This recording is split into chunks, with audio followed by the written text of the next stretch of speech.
Yo, what's up, everybody? Welcome to the stream. Happy Monday.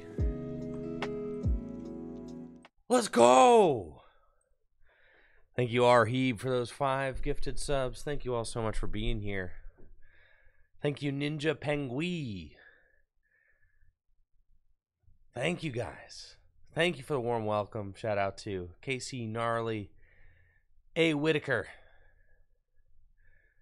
Ahmed, and of course Arheeb with those 5 gifted subs. 138 total to the channel so far. Had a great time at the Peoria Regional Championships. I played Mew VMAX. That's right. That's right, Mew VMAX. It's a broken deck. So, me and the homies all decided that we were going to play Mew VMAX. And this is the list we played right here. It was a good one. The Big D. I will say the Big D. Big D won me like 2 games, all right? Listen, when you put Big D into play, people tremble, all right? People tremble when you put the Big D on the table. Nobody knows what to do. Thank you, Luke Parks, for the Tier 1 sub in the 13 months, and Sharpling with the Tier 2 sub.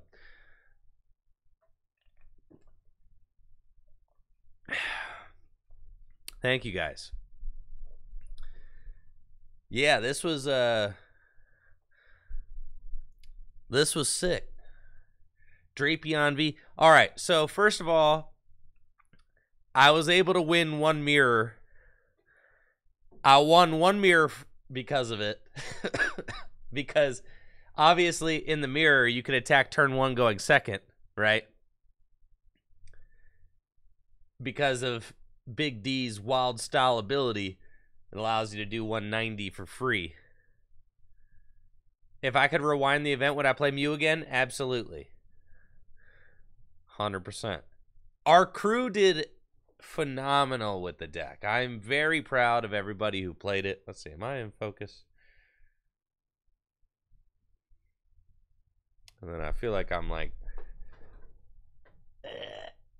just a little. Oh, just a touch. Just a little bit. Are we, is this too close? Is this making you guys uncomfortable? I'm sorry. I don't mean to impede on your personal spaces. I'm sorry. I'll back up a little bit. All right, is this better? That's slightly better. All right. But our crew did amazing with the deck. I played it. Riley played it. JW played it. Our buddy Adler played it. And then Zeely and Andrew Dankus also played it. The same 60. And 4 out of the 6 of us made day 2. And Riley was 11-2, bro. I think Riley was like, Riley had back-to-back win-and-ins to top 8 and had soul-crushing losses in both of them. So Riley was like leading the pack, was like ready to make top 8. We all thought for sure when Riley got his 11th win that he was like guaranteed for top 8 because he got 11 wins with 2 rounds to go. We were like, bro. So theoretically, he could have double ID'd into top 8, but he didn't get that opportunity. So it was unfortunate. Thank you, Real Master Ball, for the Tier 1 sub. Thank you, Swifty Dinero. I know he got the down pair, so that didn't work out for him. That was tough. JW and I both finished top 64. I bubbled out of top 32. So did JW. We both bubbled out of top 32. We both finished with 31 match points, the record of 10-4-1. If I won my last round, I would have finished in top 16. But it was very close. Very, very close. Thank you, Swifty Dinero. Thank you, Case Closed. Thank you, Shadowfax. Great name, Shadowfax. Thank you, Shadowfax, for the sub and the 7 months. Case Closed with the 10 months. So, all in all, it was a huge success. Like I said, Riley finished in top 16 with the same list. Adler finished in top 32 with the same list. And JW and I finished in top 64 in the same list. So, it was a huge success. We were joking that if you had scored our team like a cross-country team, we may have won the event, right? Because all of us did good. We all did good. Riley was up there, had a shot at top 8. Really, we all had a shot at top 8 because JW and I could have, if we had won our last rounds, we would have had 34 match points, and we would have had a chance to bubble in at top 8 because Cal Connor bubbled into top 8 at 34 match points. So we were all at the end there. We were all had a shot, which was really exciting, right? Thank you, Trippy Twitches. And thank you, Top Deck TCG, for those subs. But yeah, it was hype. It was real hype to be at the tournament, just like doing well with the homies again. It was really hype to play in day 2 again. I had like a real rough season last season. That was just, but that's just how it happens though, you know? Like sometimes you just go through a slump and it's just what it's been. I don't really know, but things just like weren't clicking for me for a while, but it felt like things were starting to click again. And everything was kind of firing off. I started off the event 6-0. That was like really exciting. And then I lost to John Eng, who played very well. I was not able to loss zone his Drapion. And off of Roxanne, he was able to find Ordinary Rod Ultra Ball to get it back, right? And then I played against Drew Kennett on stream. That was kind of an ugly series that ended in a tie. I was winning game 1, and he was drawing very ugly game 1.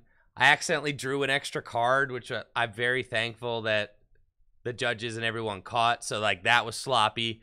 I was starting to kind of like, you know, fall apart mentally at that point in the day.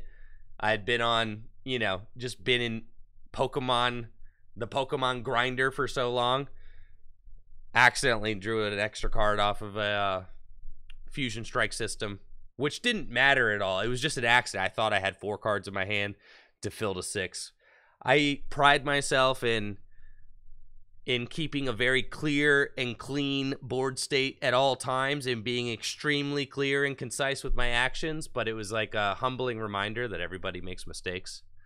So I was very thankful that the judges and everybody caught that, and that we were able to, you know, assess the penalty and move forward. Yeah, I mean, it's just, we're only human, you know, everybody makes mistakes. So that just is, yeah, it was unfortunate. And like, it was like a humbling reminder for me that I just need to be very, very careful at all times. Like, obviously I would never want to do something like that, like ever, like come on. But yeah, it just, it was a humbling reminder that we're just human and accidents happen. But like, also I was very thankful that everybody, you know, everybody was able to catch it and that we were able to continue playing ball, you know? So yeah, that was tough. And then So I won game 1 because I had like lost zoned a whole bunch of Drew's Reggies, and Drew was drawing like a potato. So Drew scooped, right?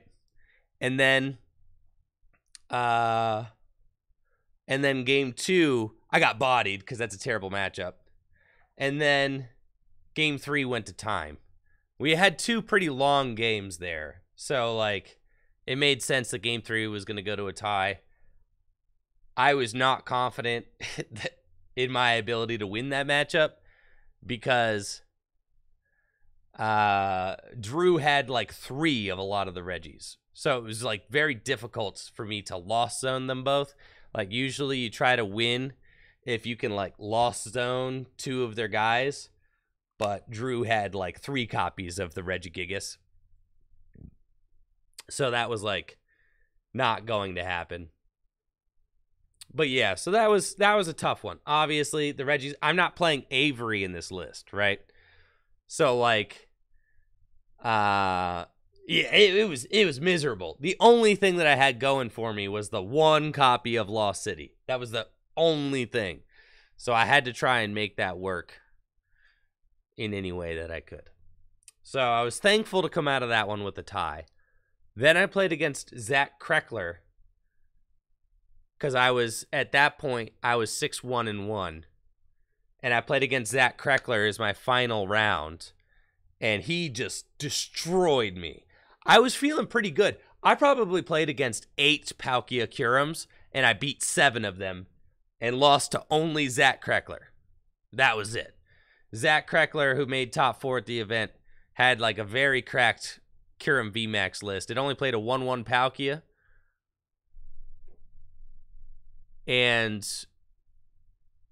yeah, didn't really rely on Palkia V-Star at all.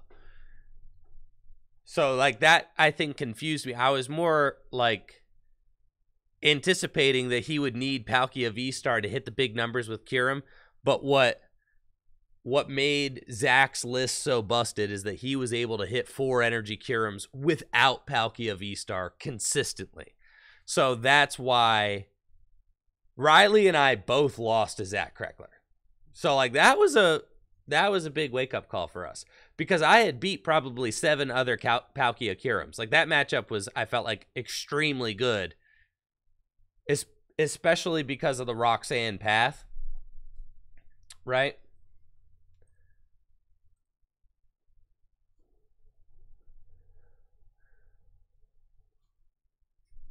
Oh no, the Palkia Curum matchup is free. If you go first, you just chase down to Palkia, and then they might come up with a Curum and like blow you up, and then you Roxanne path them, double cross switcher up something else, knock it out. But the thing is if you Roxanne path that deck, they're not doing anything, bro. They're done. And they pretty much always put Crobat into play. So like,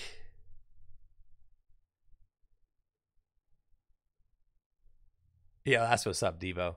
Yeah, Roxanne Path were like the 2 MVPs of this deck, which is hilarious because why would you play Path to the Peak in your Mew deck? Thank you so much, Aerosol Lung, for the 1,000 bits. Appreciate you, Aerosol Lung. Thank you.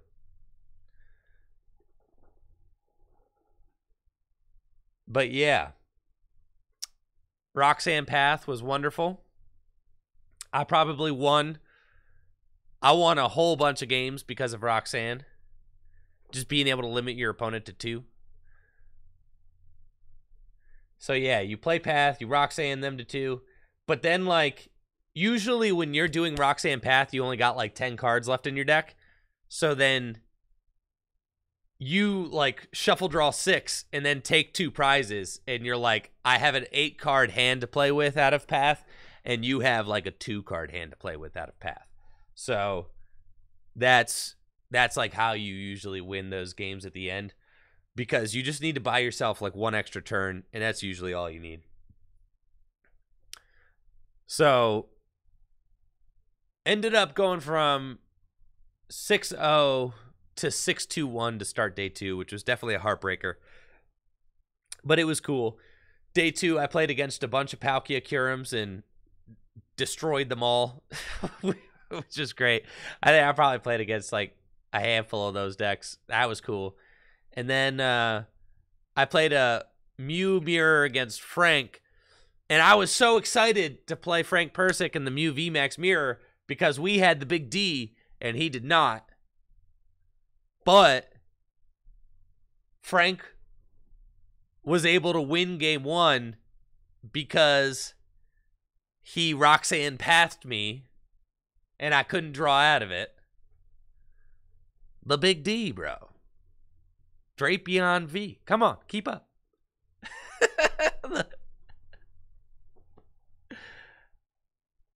The big D. It's similar to Z Money, you know, Zacian V. This is the big D. But anyways, I was excited to see Frank in the Mew Mirror. And he was able to win game 1 by Roxanne pathing me, and I couldn't draw out of it. So he won that game. And then game 2 I won. And then game 3 he went first and turn 1 pathed me. And we sat there doing like, because he didn't have anything. So we sat there doing like an awkward exchange. I hit multiple cram tails to find a stadium. I Marnied looking for a stadium, couldn't find it. Marnied again looking for a stadium, couldn't find it. And then finally he found a stadium first. So like that was incredibly bad beats in the Mew VMAX Mirror. I felt like I had a huge leg up. I ended up going 1-1 in the Mew VMAX Mirror on the weekend, which was like fine.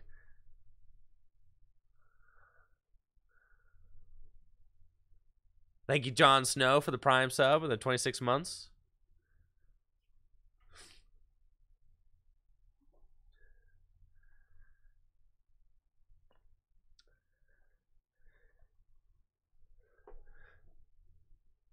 Yeah, all my support Pokemon got nicknames. Like Jenny, yeah, for sure. Yo, Jenny from the block, Big D, of course. I ended up going 1-1 against. I didn't play against any Lost Box like towards Lost Box, but I did play against 2 Giratina Lost Box decks, and I went 1-1 against them. I was able to beat Ian Buck in day 2, who was playing Giratina Lost Box, and I lost to John Eng in day 1, who was playing Giratina Lost Box. So I felt like that was a fine matchup. Being able to Lost City the Drapion was usually pretty good. The Hyper Potion was in the list for Lost Box, right? Like if Sableye tries to put damage counters on your Genesect, you can Hyper Potion it. That was like the thought. You could just use an extra energy, Hyper Potion the Genesect, heal it up, and then keep it pushing, right? Yes, Ian and John Eng both played Drapion. I was able to Lost Zone Ian's. I prized my Lost City against John Eng, and it didn't work out. But I was able to Lost Zone Ian's Drapion, and that went very well for me. So yeah, then I was at 31 match points, 4-1 on day 2. In my final matchup, I played against an Arceus Goodra V-Star deck, and I just had bad starts both games. Game 1, I scooped on turn 1 because I literally had an unplayable opening hand. So game 2, I was like, all right, this is going to be better. And I had a tough start, but I ended up like getting down to the wire, and I had to expend my resources to go for the game-winning play. And I got down to the final 5 cards in my deck, and all I needed to win the game was Echoing Horn off of a Pokestop for 3, and the Echoing Horn was in the bottom 2 cards of my deck. So then I was out of resources and could not win, because I had expended my final power tablet that I needed to take the game-winning knockout with the Echoing Horn. So yeah, sob stories there, but it was fun. It was a great experience. I'm proud of how I did. I was excited to be able to perform in day 2 again. I'm really amped for all my friends who did well as well. JW finished 34th place, just 2 places in front of me. JW. Riley got top 16. And again, Adler finished, I think, like 30th or something. He finished top 32. So, yeah. Definitely stoked with how the deck performed. The deck was busted. I did not miss Meloetta or Fusion Strike Energy at all. Another unique thing about our list is that we decided to play Trekking Shoes instead of Rotom Phones, and I stand by that 100% because Trekking Shoes just allow you to draw cards at all times without having to use a Genesect. So, like, Trekking Shoes were good for helping you get out of path, helping you to draw if you had a big hand. Turn 1, the Trekking Shoes were broken. If you didn't have your Genesect set up yet, you just trek and look for the Battle VIP pass. That was really nice. Oh, yeah, I forgot to tell you. I won 2 games with Big D. All right, one I won was a Mew Mirror, obviously. I was able to win game 1 of the Mew Mirror in day 1 going first, and I didn't reveal Drapion. And then game 2, my opponent was only able to get 1 Mew V and 1 Genesect in play. So then I was able to draw through my deck, get Drapion out, slap a double turbo on it, and retreat to go turn 1 Dynamic Tail. Even though my opponent only had 2 Fusion Strike Pokemon in play, with double turbo energy, Dynamic Tail was still knocking out the Mew V. So I was able to knock out his only Mew V in play, and then he conceded the game. Literally, just 1 sniff of the Big D, and he was out. Then I was playing against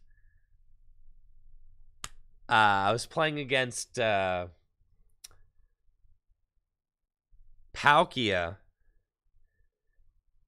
Enrique Avila.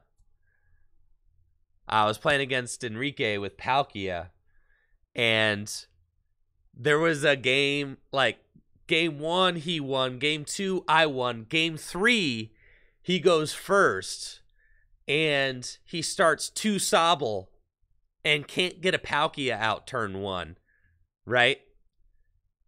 So then I slap down. He can't get a Palkia out turn 1 going first. So I slap down the Big D, put a double turbo energy on it, and I smack a Sobble turn 1.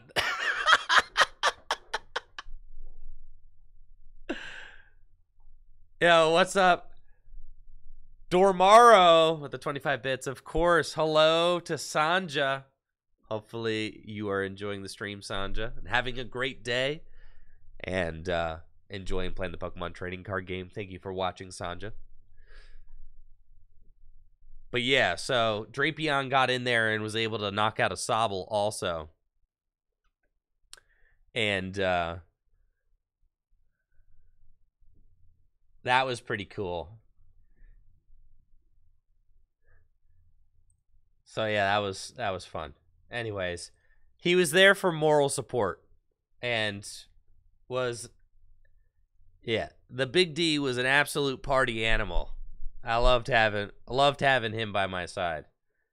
For those of you that didn't watch, this is Tord Reklev's regional winning Lost Box deck, and it felt like Tord piloted this deck very well. He entered day 2 at 6-2-1, so had some scrappy losses in day 1 that he was able to shake off and didn't lose anymore. Like, literally, I don't even think he lost another set going into day 2 in top 8. So he was able to transform a 6-2-1 day 1 performance into a regional championship winning run, which is obviously incredible. So he's very good, and this list is very strong. And I think the strongest thing about this list is that, you know, if you watched his Victor Natty, yeah, with the gifted sub. Thank you, Victor. 258 so far to the channel. If you watched, did Tord play two Marnie? I might have goofed the list by a card. I'll check it again. Tord did play two Marnie. All right, where did I goof a card? He played two Marnie. All right, there's one thing I'm missing, or one thing I have here that does not belong. There's no boss. That's right. There we go. Ain't no boss, bro. Yep. No boss's orders. So, this is Tord's regional winning list. It, if you watched his finals interview, he said that this list was so strong because it's the engine killer, right? So, that makes sense. He's really focusing on using Sableye to take out things like Sobbles, and to take out things like Bibarel, support Pokemon. Sableye completely shuts those down. And then Path to the Peak completely shuts down Pokemon V-based engines, right? I think this list is incredibly strong, but it is definitely a difficult deck to play, and also a deck that would be difficult to play in 50 minutes best of 3. That was my big hesitation about playing Lost Box going into this weekend, was that it might be a tough deck to finish your games in. That was one of the reasons I really wanted to play Mew VMAX, was because it was a very easy deck to finish my games in for the most part. Almost all of my games only took 4 turns, right? Because 1 turn to set up and then 2, 4, 6 game over, right? That was just like every single round. Yeah, there you go. Giroxable for sure, right?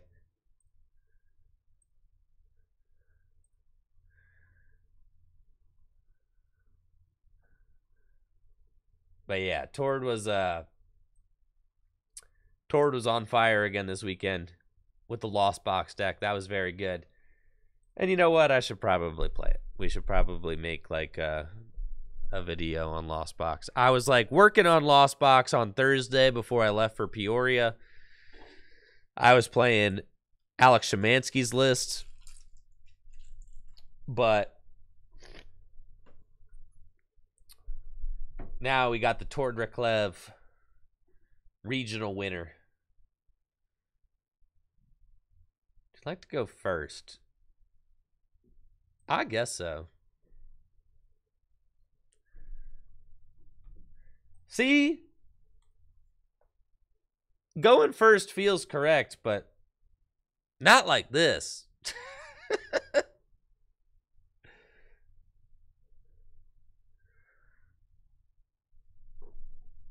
That's why I'm like, you probably choose to go second.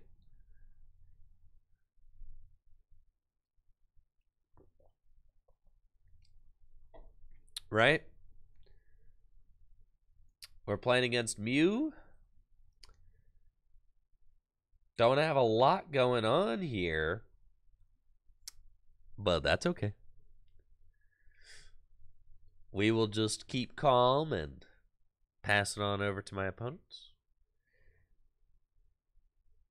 Mew should be an okay matchup for us because we play the 4 Path to the Peak. That's something that I think is just incredibly strong about this deck.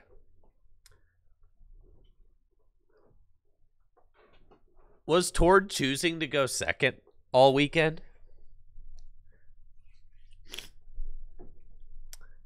That's what I'm saying. Was Tord actually choosing to go second, though? I don't think Tord was choosing to go second.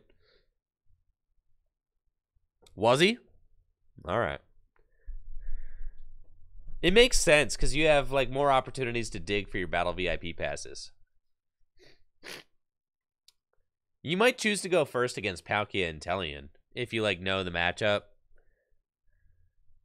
It depends on the matchup. Right. Like if you know you're up against Palkia and Tellian, you probably want to go first.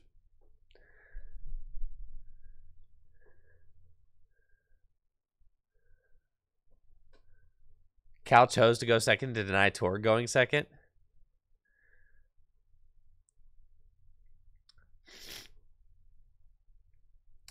He chose to go second a lot. Yeah, going second makes sense because you want to be able to get the turn one attack.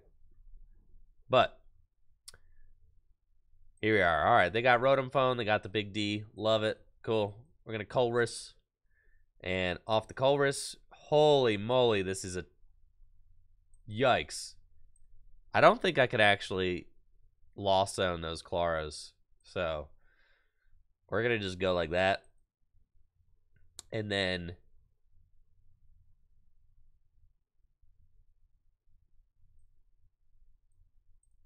retreat into Comfy. Start selecting some flowers.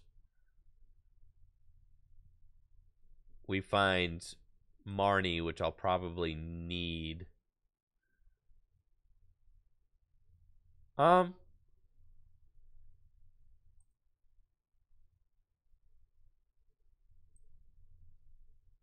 Yeah, that's fine. And then scoop up net the Comfy. Switch cart. Flower selecting again. Got to take Charizard. And then we have 4 in the Lost Zone now. We'll path. Switch cart into Cramorant.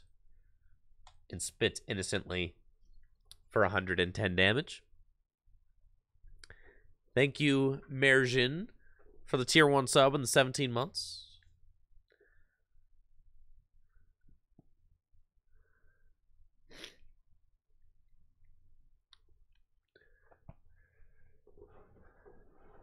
And my opponent's got the Pokestop and the Hyper Potion.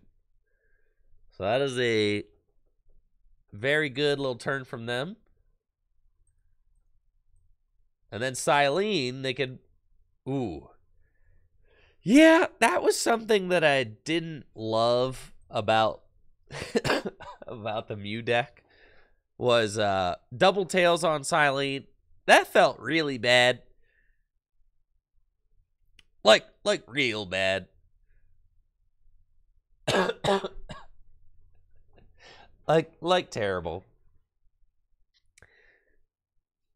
I swear, there were some games where I flipped double tails on Silene and like 0 for 4 on Cramps. It was rough. There were also opening hands where it was like, cool, I win this game if I just like hit heads on this Cram and I don't. Yeah. When you're playing Mew, you're definitely like living by the flips and dying by the flips. That's just kind of the way it goes. Did I roll 2 at once or 1 die twice? 1 die twice. I got the old Max Miracle knockout. That's fine. We are going to promote Comfy. And, ooh, Colress. Scoop up nets.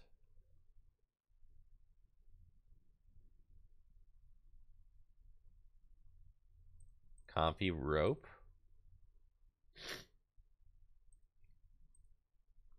It's fine. Then we're going to flower selecting. Take the fire energy. We're going to scoop up nets. Flower selecting again. Take the, let's see, what is my psychic energy situation? 1, 2, 3, 4, 5, 6, 7. I'm about to go to 8. Take the switch carts.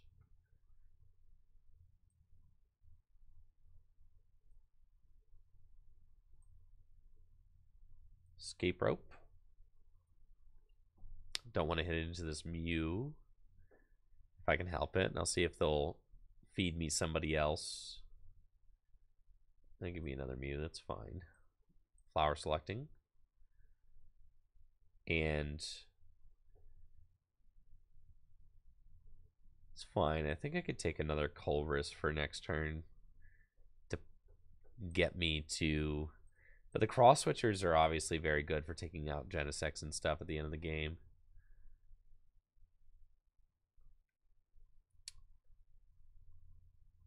That's probably fine. We just keep that. And let's try a Pokestop. Cool. I like that. We'll just retreat into Cram. And then I can swing. Spit innocently. Thank you, SJP40, for that Prime sub.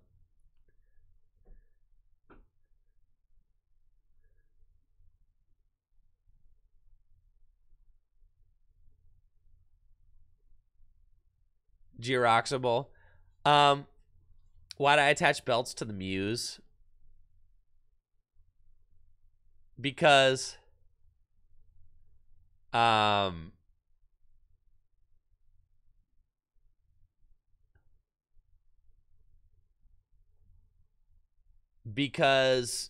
like my opponent doesn't know my list, but like, you know, they don't know I don't play Air Balloon or something.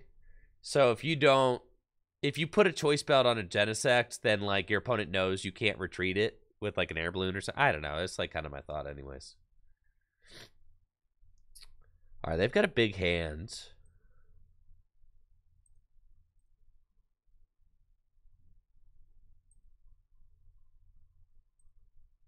It's just flower selecting. We've got another path. That's good. And scoop up nets.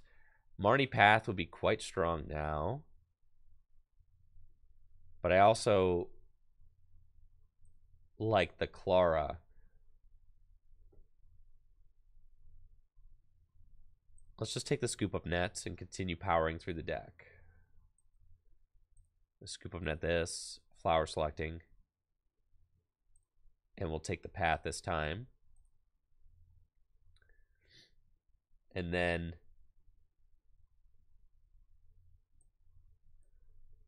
scoop up net again. I think I'm close to 10 now. We'll take the vacuum. See how many we got in the lost zone. 1, 2, 3, 4, 5, 6, 7, 8, 9, 10, 11, 12. Oh, yeah, plenty. So we'll Clara and do both. We're going to put these guys back in the hand, and we're going to put these guys back in the hand.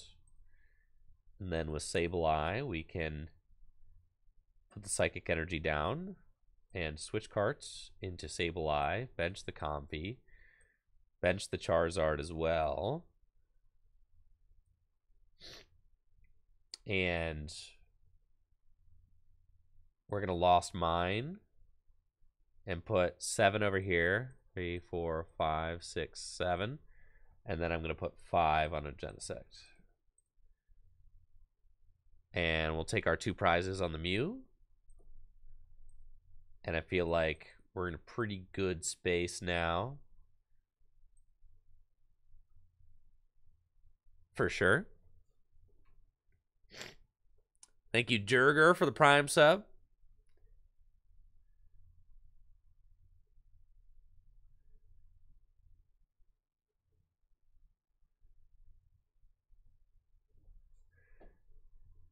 We got double cross switcher. Probably going for my Charizard, but that doesn't really matter to me. I'd rather keep the switch card on the Genesect, though. That is definitely annoying. They're going to go to 3 prizes, but I've still got time. I will... Oh, I was going to say I'm going to Marnie Path, but it looks like maybe I'm getting Marnie Pathed. So, that is tough. We find our other cross switcher and escape rope, Pokestop. That's fine. or Choreo down. I think they're Hyper Potion. Yep, it's in the discard pile. And there's Silene's in the... well, no. They put Silene back in the deck. But with all the healing, I mean, this matchup can get tough. For sure. Let's promote Comfy. We find Path, so that's good. Let's Pokestop first. I felt okay doing that while I knew the cards that I wanted were on the bottom of my deck. Fog Crystal here and Fog Crystal here. And now we can, now that I've like mixed up the deck, I could start flower selecting. I'll take a Fire Energy. Escape Rope.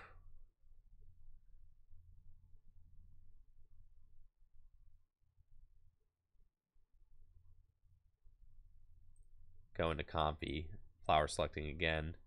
Find Clara, which is good. And then we want to probably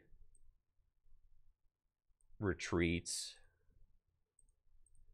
into Sableye, bench Sableye, bench Comfy, Clara this turn, do both, get these back, get these back, put the Oranguru down, and let's Primate Wisdom the Charizard on top of the deck. It's fine. Put down a Path. Then Lost Mine. 3, 4, 5.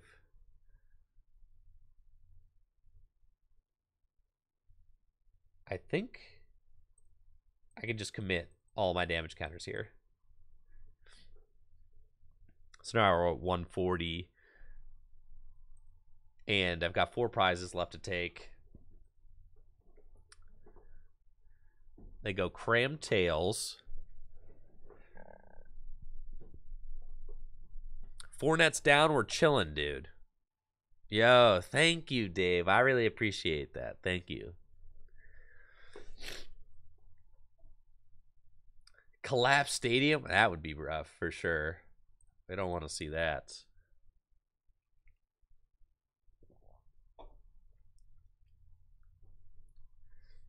All right, they got the Pokestop. So they can draw cards again. They got 16 cards left in deck. And I'm getting Marnied, which is why I put the Charizard over here. But I do need to find my Fire Energy. Got Lost Vacuum. There's still some switch cards left in the deck. I know my Fire Energy's on the bottom of the deck.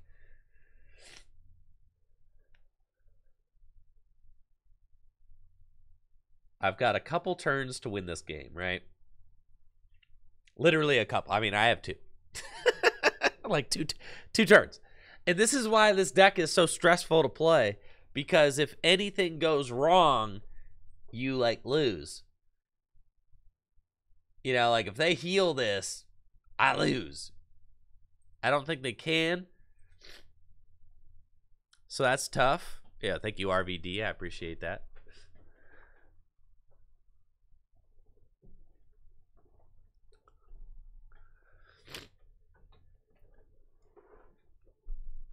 And they got Max Miracle for knockout. And let's promote Comfy to draw some more cards. Find Manaphy. It's flower selecting. We find a cross switcher, which I like kind of desperately need to keep that cross switcher in order to be able to win the game with Charizard, right? Should have Pokestopped there.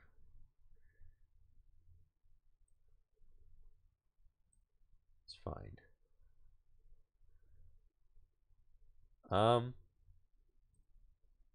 I realize I should have Primate Wisdom first, but that's fine. I'm gonna Primate Wisdom here. Find a Lost Vacuum.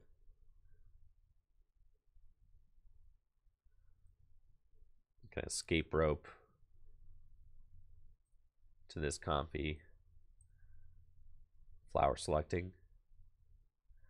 But I don't have the energy I need. Like, I need psychic energy, right? And I just, like, don't have it. So now I can't win. Dang, bro. All right, we got it this time, though. That was a tight one. No tissues. I had a box of tissues. I think Natalie took it.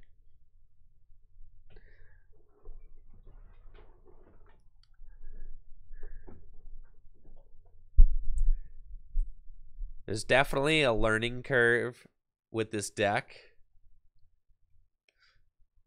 It's really tough. I felt like Mew had a great Lost Box matchup, though. Like, generally. With the Hyper Potion. Which is one of the reasons I decided to play Mew. Was because I was so confident in that matchup. Like, it felt like with the Hyper Potion and the Switch Cart, I felt like I couldn't lose. The 4-path, that's something, but...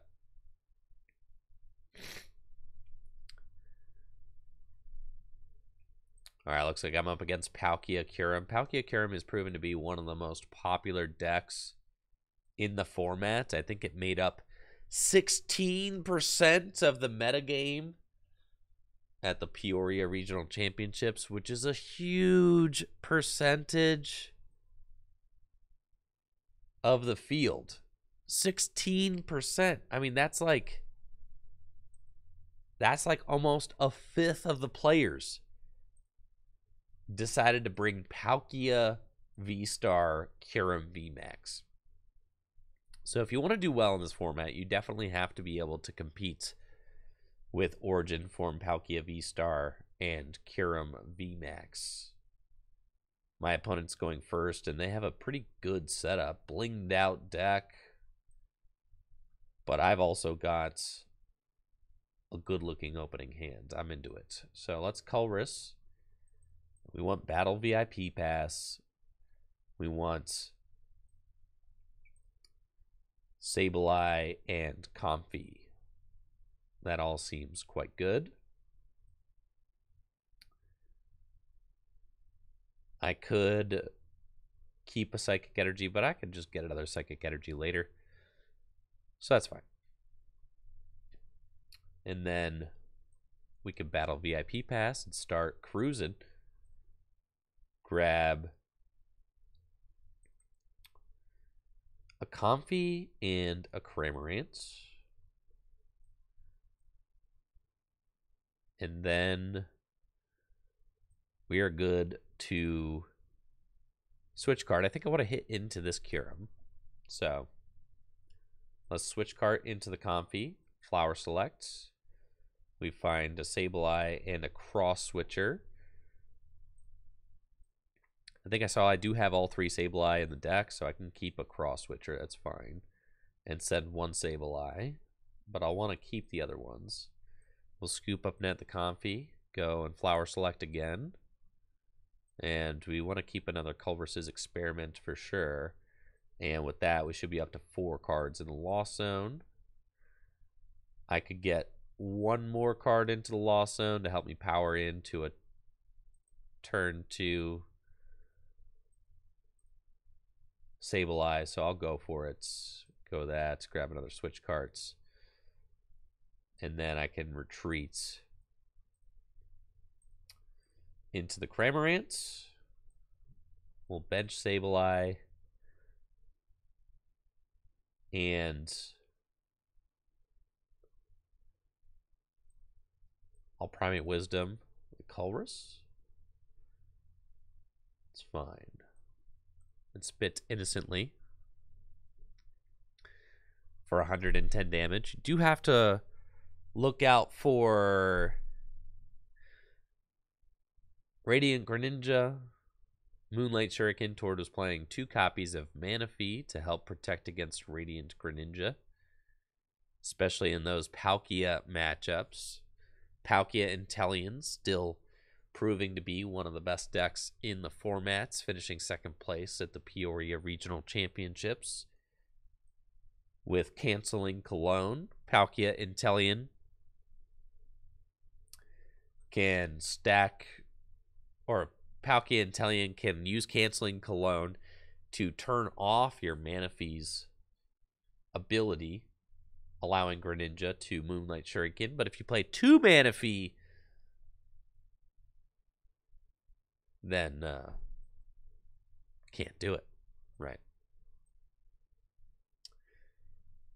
So they are all set up. And this is a very typical board state for the Palkia Kyurem deck. They only go 1 Palkia, and then they set up a couple of Kyurems.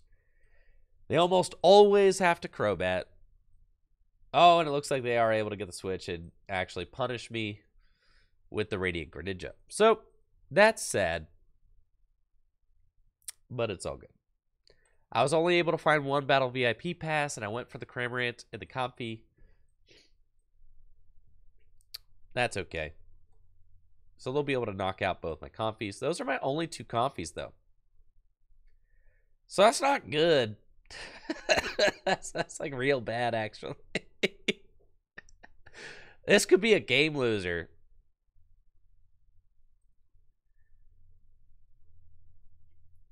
It would be it'd been nice to get a Manaphy out. That's bad. It's real bad. It's cool, though. We'll carry on. I'm still confident. Okay.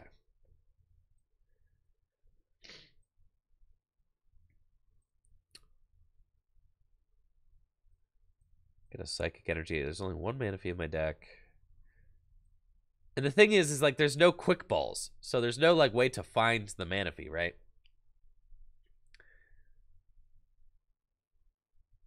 Which is fine.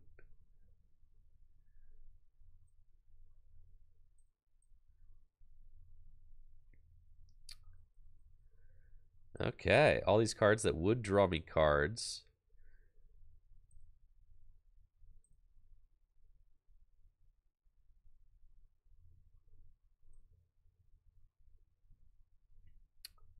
But they do not.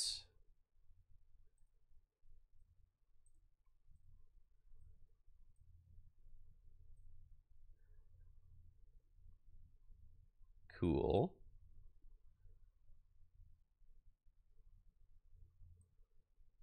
It's not great. I am very stuck now. 1, 2, 4, 5, 6, 7. 7 cards in the Lost Zone.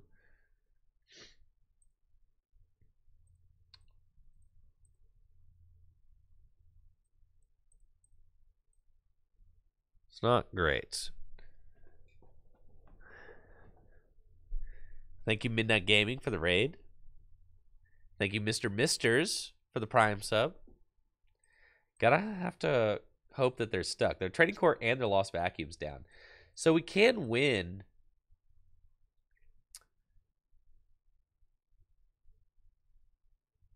Theoretically, since this path is going to stick until further notice. But I need to find a Clara, and I've got no way to draw cards because I prized 2 Comfey, and then my other 2 got knocked out by Moonlight Shuriken. So that's like terrible.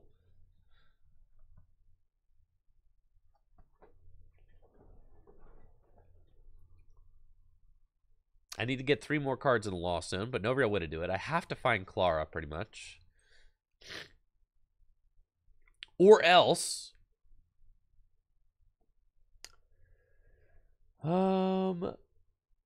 yeah, it's fine. Primate Wisdom and Energy. Let's go, dude. Let's go. All right, that's sick. Okay. We're back in business, baby. We're back. Clara. Right on cue. It's the monkey. I know. The broken ape. What is wrong with this thing? Absolutely nuts. Flower selecting. And now I'm cruising, dude. 1, 2, 3, 4, 5, 6, 7, 8. Probably have to wait till next turn.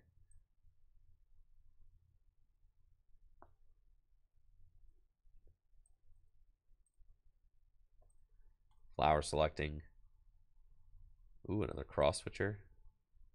That's poggers.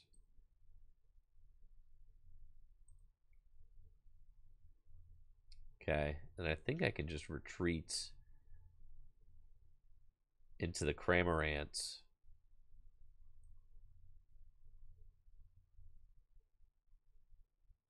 And smack for 110 again. So what's my win con now? All right, I've got like 4 mapped up there. That's fine. Okay, so we're just going to do that. I've got 4 here, 1 here, but that one doesn't matter. So I probably just need to put 3 on the Palkia and then finish it off with Charizard. But I have to find the Charizard. Who you gusting? Get out of here, brother. Get out of here. No way. Okay.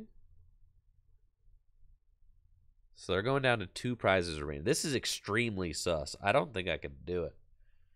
I need to take out the Palkia, like, now.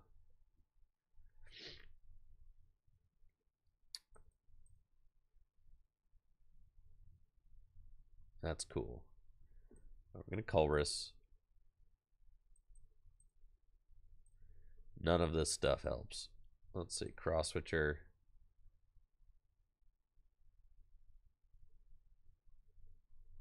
Air balloon. Okay, let's flower select.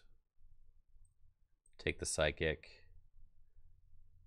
Scoop up nets. Flower select.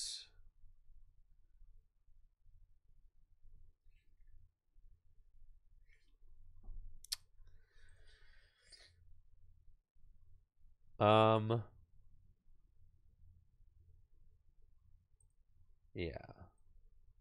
Take the Clara.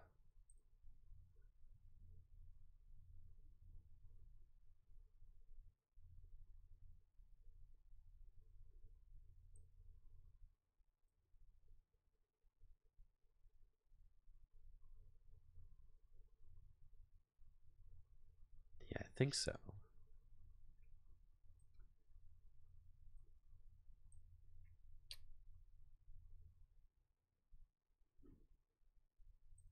I need to buy some time. Flower selecting. Colress.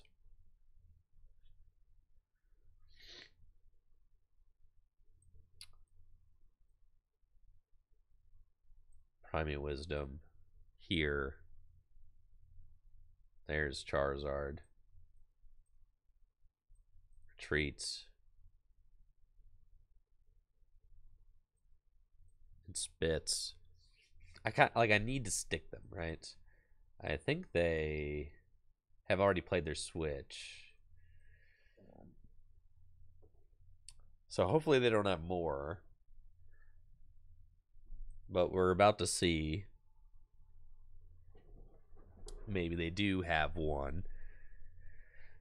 In which case, I can maybe stick this Kyurem. If they like play one more switch,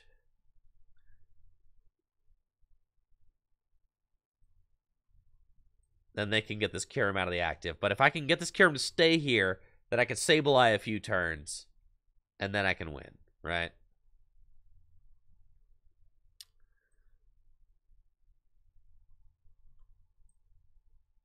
It looks like they're manually attaching to the Kyurem now. It's got a retreat of 3. So that's good.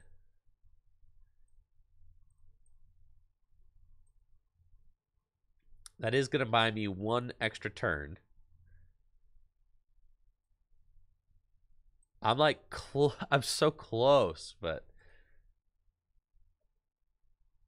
I'm not quite where I need to be. However, if I can get them to have to manually retreat the Kyurem, I could potentially bring it back up. Right?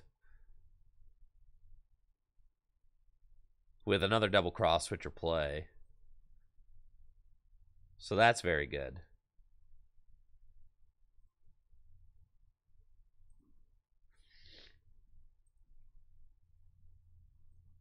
All right, what's my Marnie situation? Should be one left.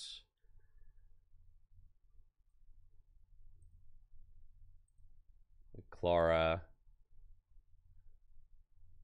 110.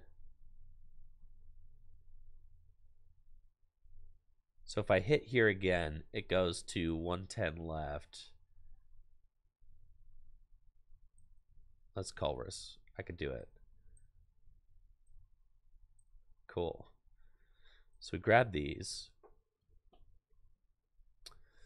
And then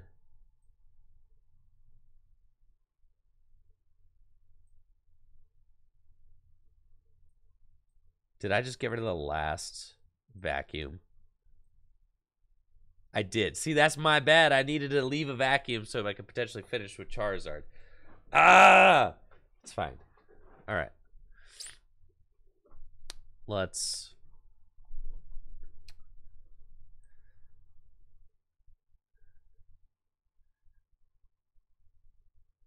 go here, go here. Lost mine. 2, 3, 4, 5, 6, 7, 8, 9, 10, 11. One more there. We're so close, dude. I need to knock out the Kyurem before it evolves and gets out of range. So, that's important. And then, thank you, Nintendo, for the tier 1 sub in the 2 years. I can't... The issue with the Charizard is that I can't counter my own path now because I accidentally got rid of my last vacuum. So I needed to keep that last vacuum, right?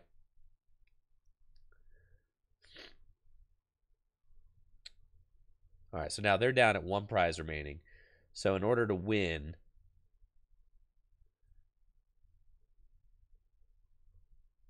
we have to go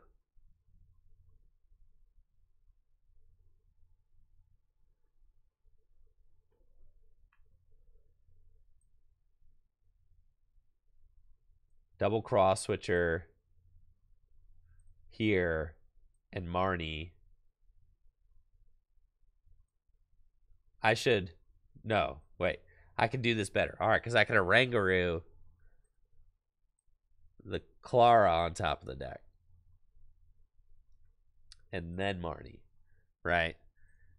So then I put them... And I try to stick this Oranguru here. And then I hit for 110. Are you seeing it now, Mr. Krabs? and then if I stick them, they just need to be stuck. Right here. And then I go Sableye for game. Right? That's it. And now they lose.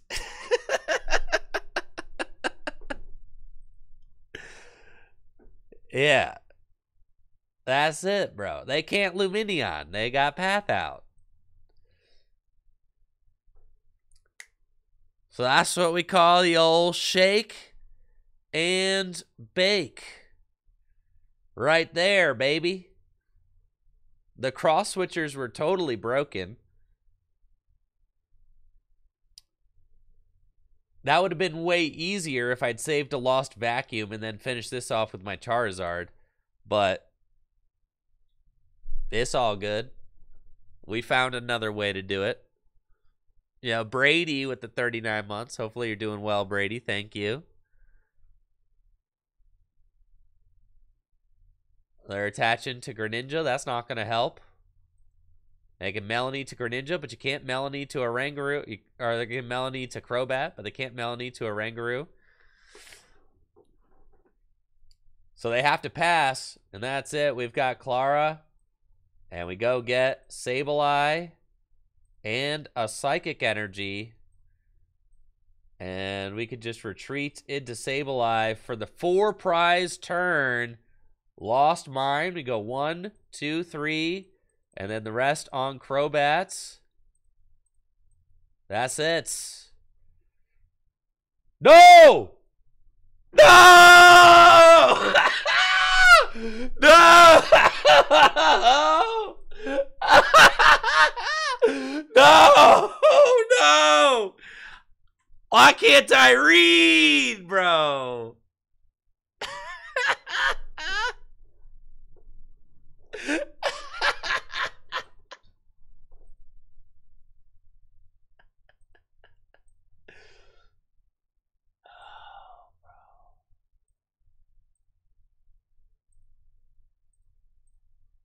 Bro, I still win if I just don't knock out the Oranguru. There's no way they had a way to move that Oranguru. Ah. God, I did not read Wash Energy. All right, so like obviously I didn't play this deck at Peoria. In my mind, I was like, "Oh yeah, the Wash Energies to stop Giratina, right?" Yeah, it stops the Sableye, but it also stops Giratina, so.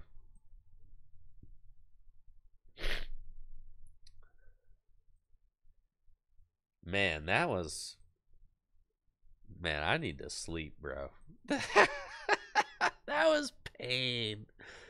So much pain. Yeah, that was the Catalina wine mixer for sure. Looks like I'm playing a Sableye Lost Box Mirror. That's got to be loads of fun for the whole family.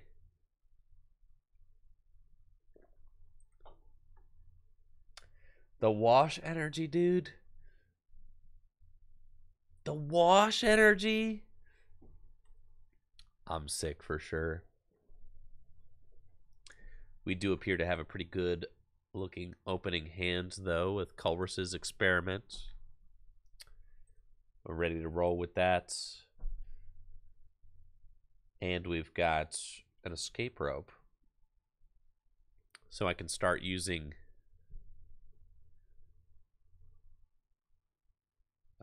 hopefully, so I can start using flower selecting. It's Culver's Experiments. We got the Battle VIP Pass. We've got Scoop of Net, Rope, Sableye, and Psychic are probably the choices here. We're going to battle VIP Pass for Double Comfy. I think makes the most sense. Would like to see if we can't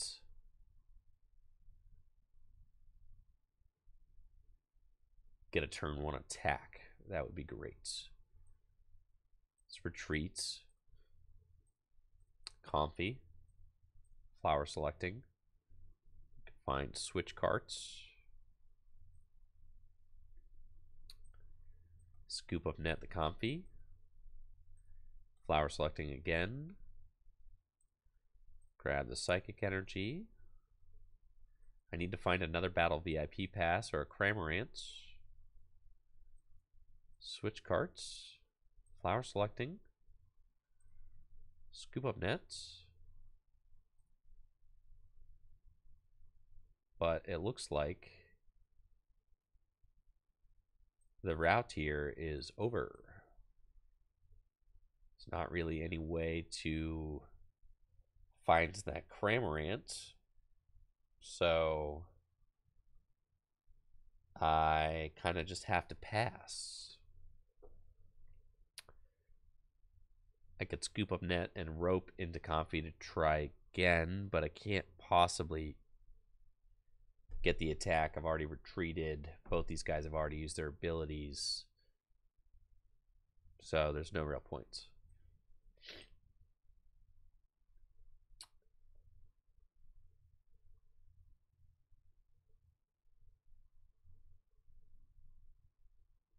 That's fine. So I will just pass. Unfortunate. You definitely want to get the turn 1 attack there. I can't scratch because I already retreated. Thank you, Pokemon Master Daniel Ash, for the 3 months. Appreciate it.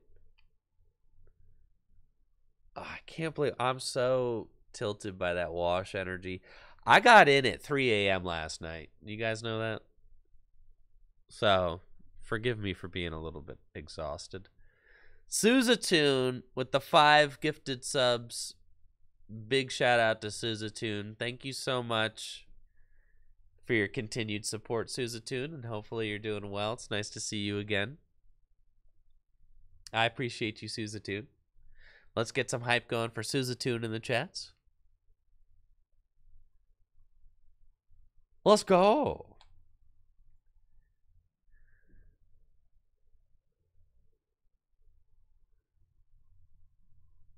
Yeah, I am. I'm tired. Why am I streaming early? Because the grind don't stop.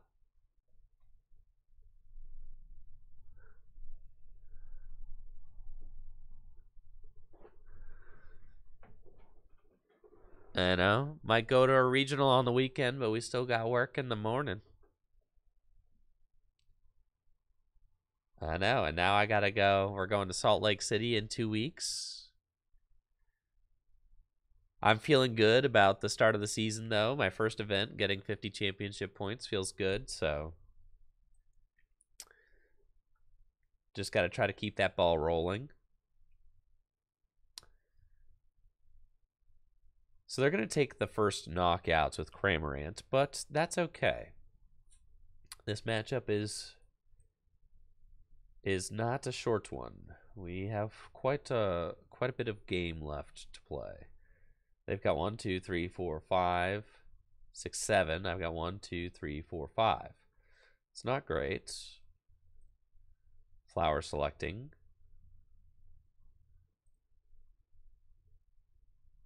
Fog Crystal. I have to get another Comfy now so that I can kind of continue throwing cards into the Lost Zone. And I still cannot find my Cramorants for the life of me. Got Culver's Experiments, which is quite good. We'll play that. Cross Switcher, Switch Carts, Air Balloon. Okay. So then, man, I've got 1, 2, 3, 4, 5, 6, 7, 8, 9. I mean, yeah, we're basically getting there this turn.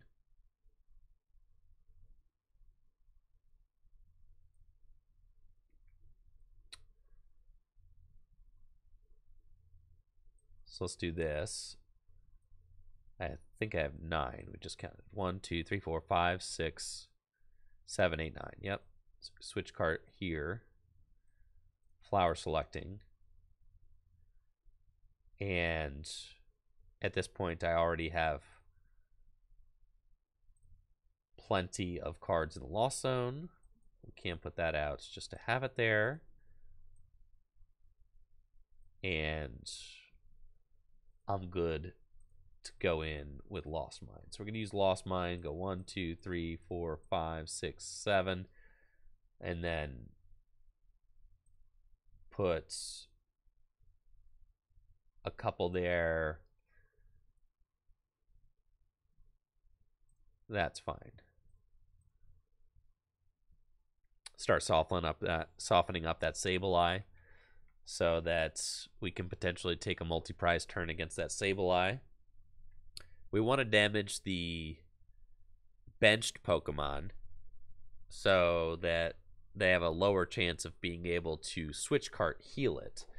The Switch Carts are very good in this matchup because they allow you not only to switch, but to heal your Pokemon by 30. So they've got 1, 2, 3, 4, 5, 6, 7. Culver's Experiment will get their Lost Zone up to 9 so that they will be just 1 energy shy or not one energy, one Lost Zone card shy of being able to use their Lost Mine attack to spread 12 damage counters. They could just knock out my Sableye with Cramorants. And it looks like they are playing Giratina. Okay, so this is good to know. They are a Giratina-focused list, which I guess makes sense, obviously, judging by the grass energy, now that I'm paying attention. Giratina can be a tough card to deal with because it's got 280 hit points, but it does give up 2 prizes. So, that's pretty cool. Looks like they're going to use Mirage Gate to accelerate a grass energy onto the Tina. And I don't think they got 10. 1, 2, 3, 4, 5, 6, 7, 8, 9. Yeah, that's 9. Ah, they can Lost Vacuum. That's fine. And now they've got 10, so they can spread 12 damage counters. Which I'm cool with, though, because I'm going to be able to knock out the Sableye in return. And then put 3 damage counters onto the Giratina, which will allow me to finish it off with Charizard later on in the game. Yo, what's up, Jacob? It's nice to see you again this weekend. Hopefully you're doing well. Had a safe trip home. All right, so lots of damage counters. They're actually going to choose to knock out my Manaphy, which I'm fine with, and they leave my Sableye. I'm going to take this opportunity to bench the Charizard and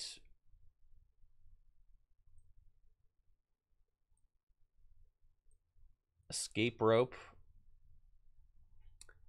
And I think I'm going to just trap this Giratina in the active so that they can't really do anything. That's like the hope. Well, I guess they could switch. Well, no, they probably don't play switch card. They definitely don't play switch card. So, flower selecting, grab a Sableye. And then I'm thinking that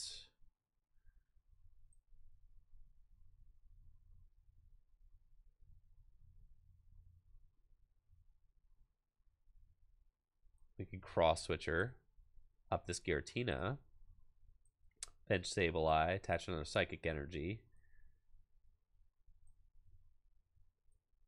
and they probably play Radiant Greninja, so I want to keep that. We're just going to Marnie.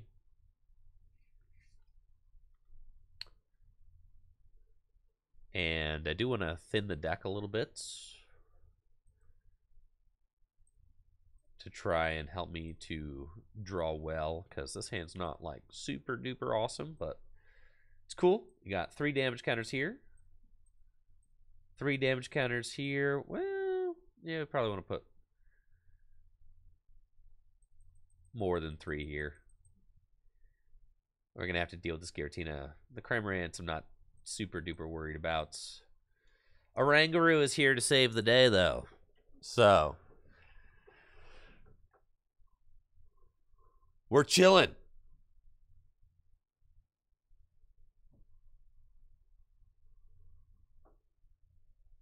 Yeah, of course, Jacob. You got it.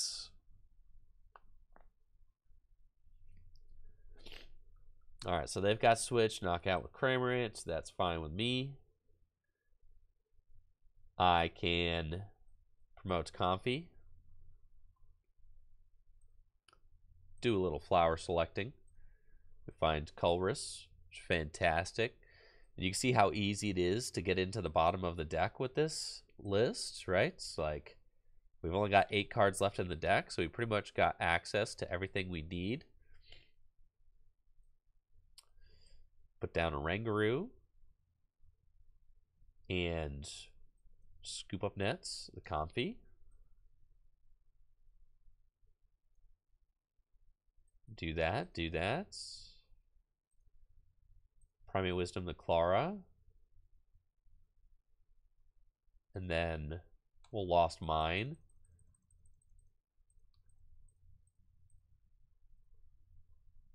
And we're in a pretty dominating position now, with my opponent only having this damaged Giratina V, tied at 3 to 3 prizes.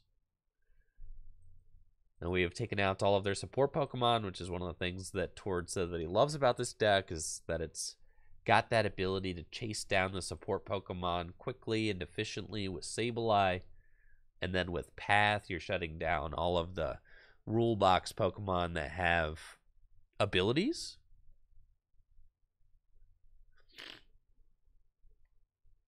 Kamehame wants to know, I'm new to the Pokemon TCG. I can't make it to any regionals except one next year. How realistic is it for me to rack up local points and hopefully do well in a regionals to get an invite to Worlds? I would say that it is very improbable that you would be able to get an invite to Worlds, but not impossible. You know, insert the clip of Jim Carrey saying, so you're saying there's a chance. Yeah, there's a chance. Wait, locals aren't giving championship? No, League Cups are returning in 2023. So those will give out championship points. There is a chance, but like we're talking not a big one.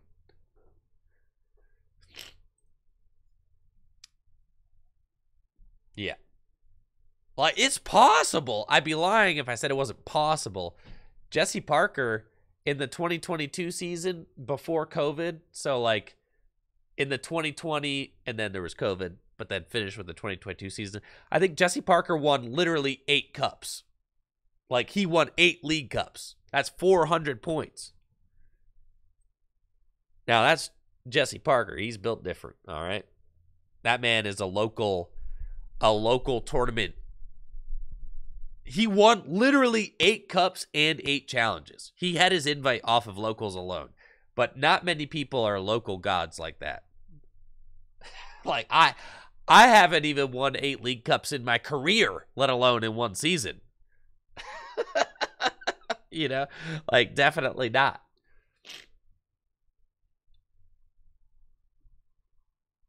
All right, so now I'm getting Lost Mind. And they're powering up Radiant Greninja. Oy. And they could just finish the game with Radiant Greninja. And I've got a Manaphy. But I can Clara the Manaphy back. All right, so I'm chilling. So we're just fine.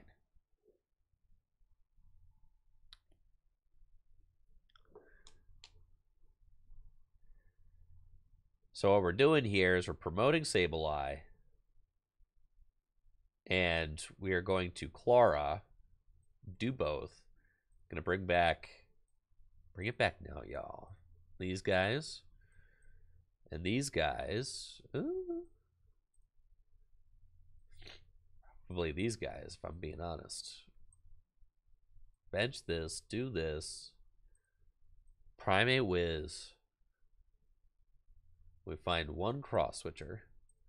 And then I have to Lost Mine, 8 here.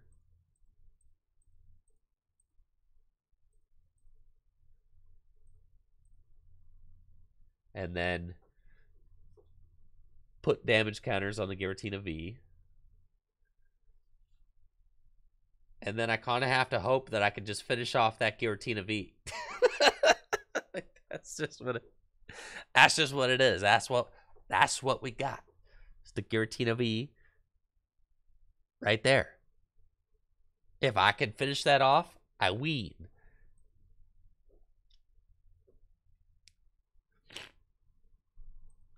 I will be a wiener. They've got Colorless Experiment. Okay, look at the top 5. 3 to the hand, 2 to the loss zone. But you could see how difficult it would be to win a regional championship with this deck. Like, dude, I cannot overstate how difficult it would be to win a regional with this deck, bro. Like, every single matchup here is like coming down to like just that's what Tord said, there's like 10 micro decisions a turn, which is true.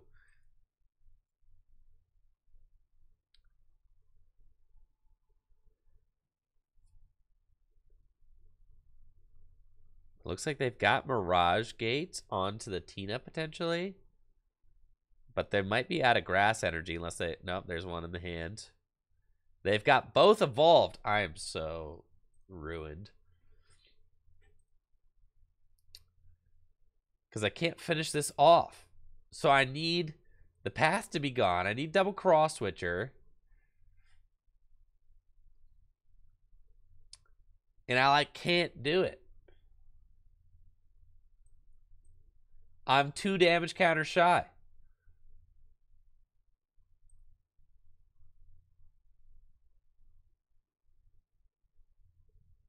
I need this to be cross switcher right here.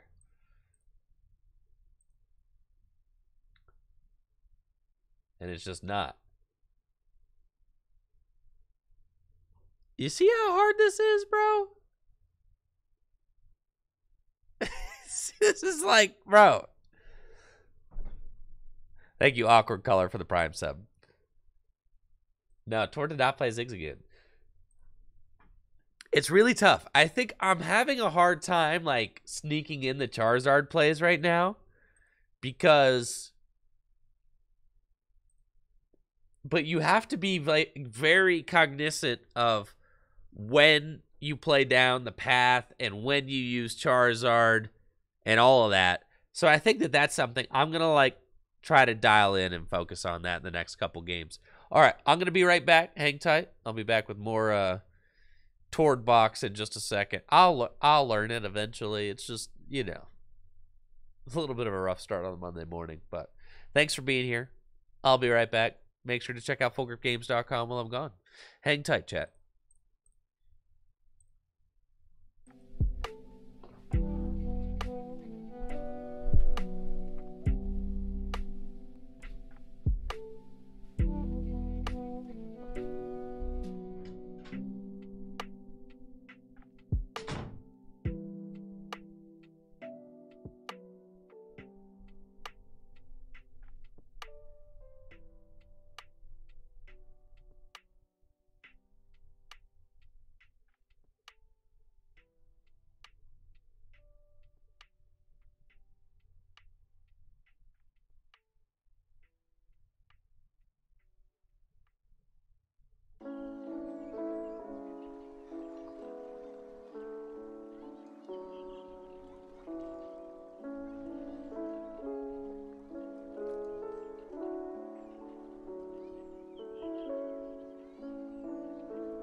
right, I'm back. Thanks for the patience, guys. I'm armed with a roll of toilet paper, so finally I have something I can clear the old sinuses with if I need to. What do you guys think, chat? How long will it take me to win a game with this deck? 5 games? 10 games? Will I go the entire stream without being able to win? I'm learning every game.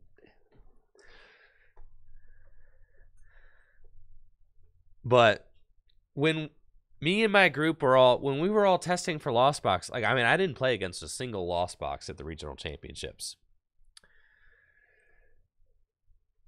I definitely didn't play against a single one. And when we were testing,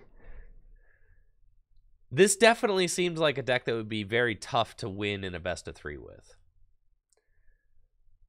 Because of, like, there's like little things, like if one thing goes wrong, you could just lose, right? Like if your hand gets disrupted in the wrong way, or if you like whiff something just once, and yeah. I don't think that this will be a very popular deck. Maybe I'll be wrong, but I don't think that this will be. I think that this will be a deck that people try to beat, not a deck that people try to play. If that makes sense. Thank you, Zero Shiro, for that sub. Let's go. Looks like I'm playing against Arceus Giratina V-Star, judging by that grass energy. We've got turn 1 battle VIP pass. I can go get a couple of Comfy. Looks like we've got the monkey in the deck. Good stuff. We'll grab these fellas here. And then Culberus's Experiment. And I am liking the look of what we got going on here. The path, the early path could also be quite good, as it will allow me to try to slow down this Arceus deck. So I like that. Let's retreat into Comfy. Flower selecting. Take Oranguru. Scoop up nets. Into Comfy. Flower selecting. And we find another path. I'm thinking that really just the turn 2 is the only one that really matters. So we'll grab that. And we're going to Primate Wisdom. Put the Clara on top of the deck.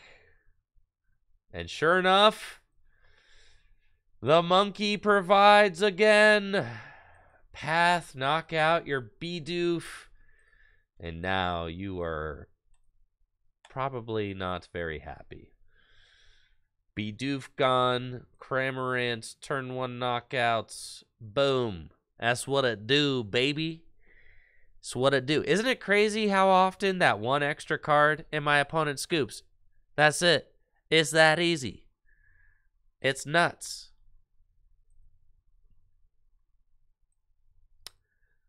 Man. The broken Tord box deck.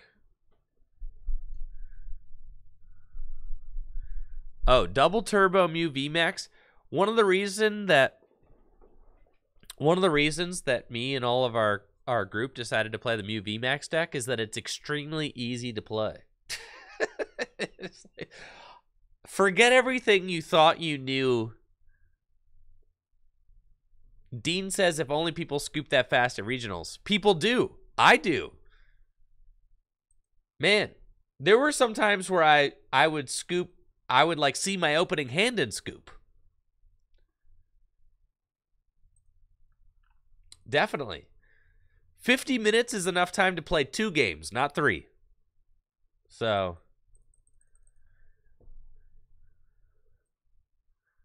sometimes you just got to keep it pushing. Yeah, I scooped while my opponent was playing their opening hand going first when I was going second once. And I ended up winning the series.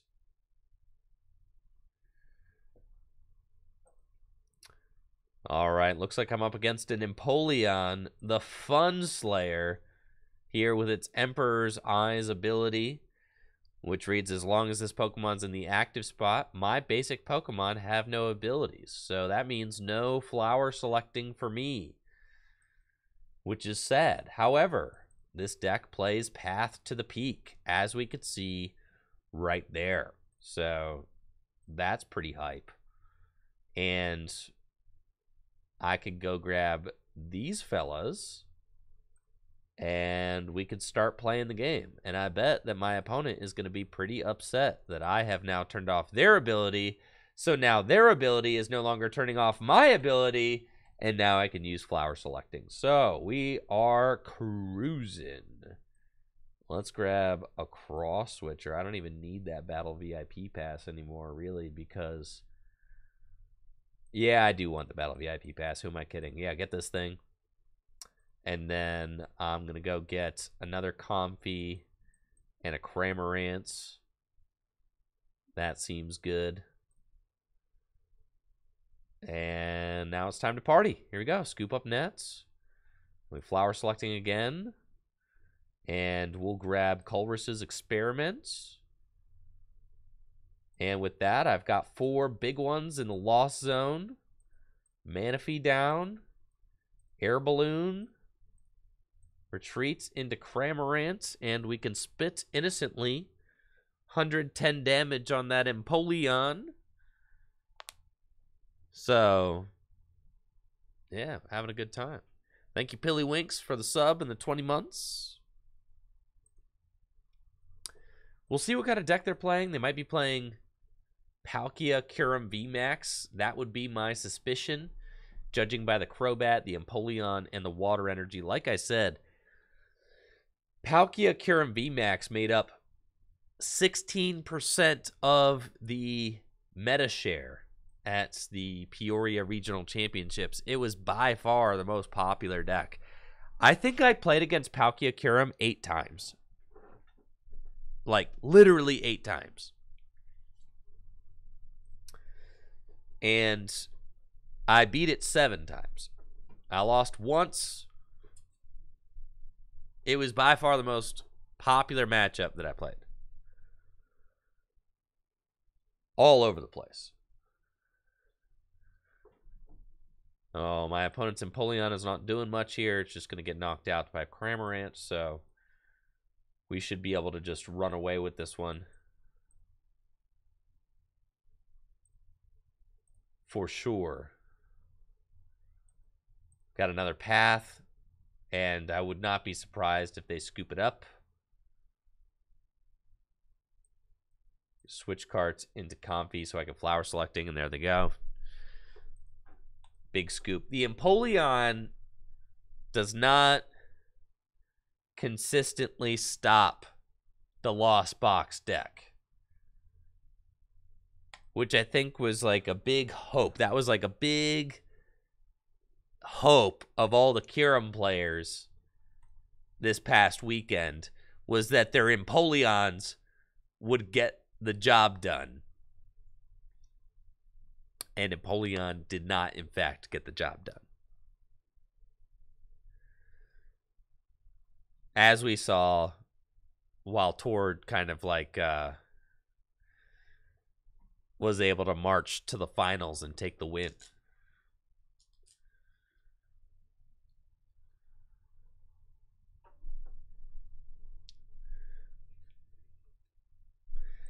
And the thing is it's so squishy. It has such a low amount of hit points. It just gets knocked out by 2 Cramorants. You're investing so much board space into putting Empoleon in the active. So Empoleon's kind of just a waste of space.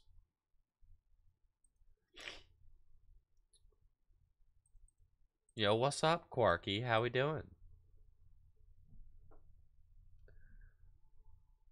Yeah, Crackler playing 2 Empoleon, 2 Wash. Yeah, Crackler's list was insane. It was very strong. Like I said, Crackler was the only Kyurem deck I lost to all weekend.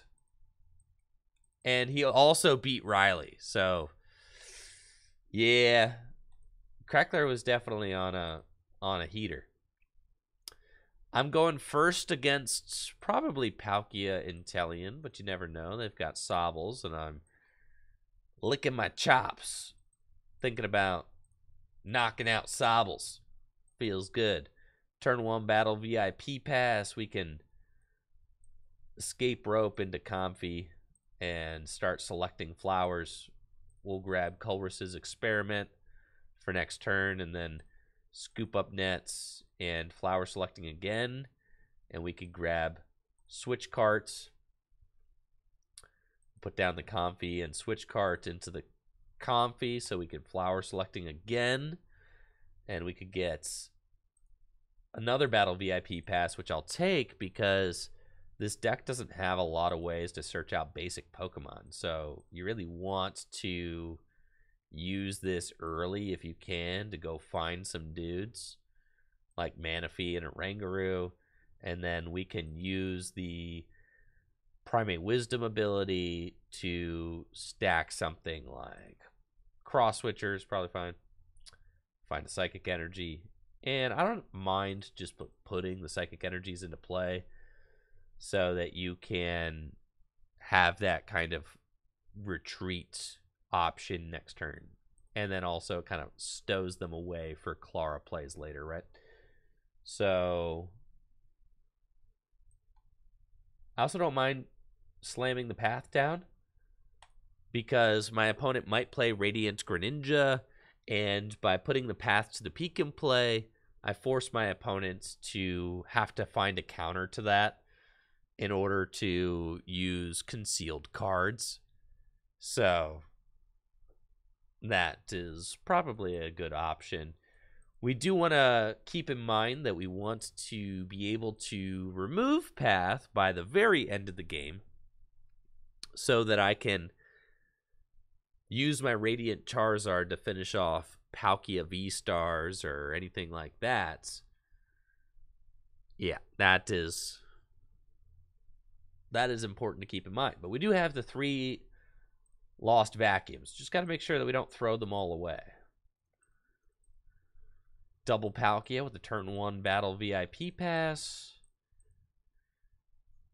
And we'll see what else my opponent has in store. There's Radiant Greninja. Wanted to be able to turn that off with Path to the Peak, and it looks like I may have been successful in that endeavor.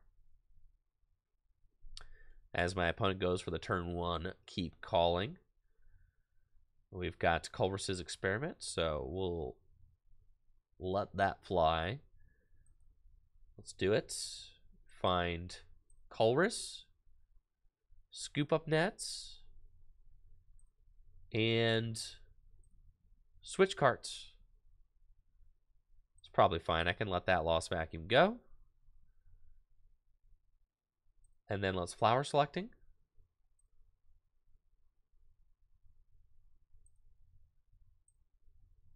There's 1 Psychic in the Lost Zone. Take the Sableye. Retreats into Comfy. Flower selecting. Take the Fire Energy. Far. And then 1, 2, 3, 4, 5, 6, 7. Yeah, we can easily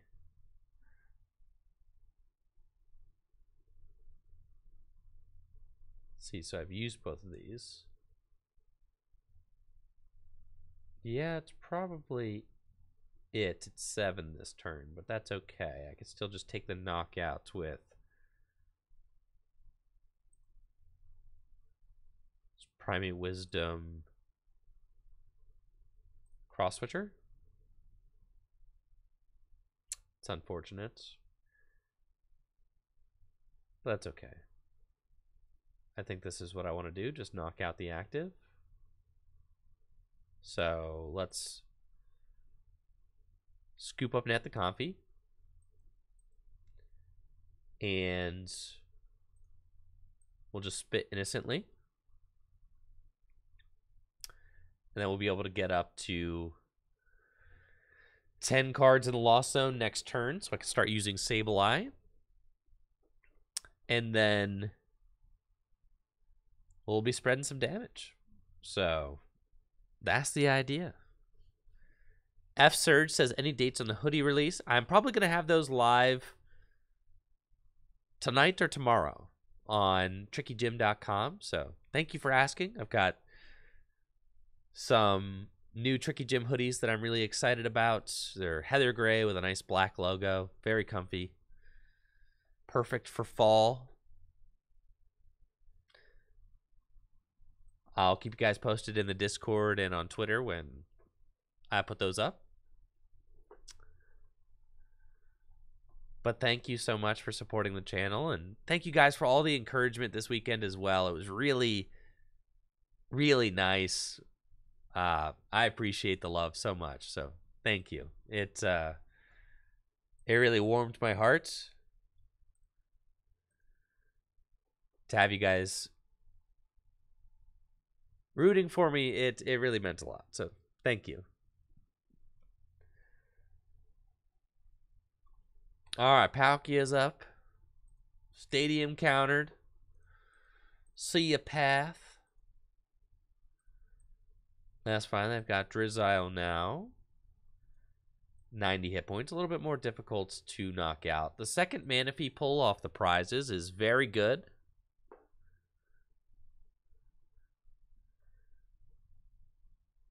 They've got another Sobble down. It's great. Something interesting about Tord's list does not play any echoing horns. So there's no way to bring up extra Sobbles from the discard pile to take double knockouts or anything like that.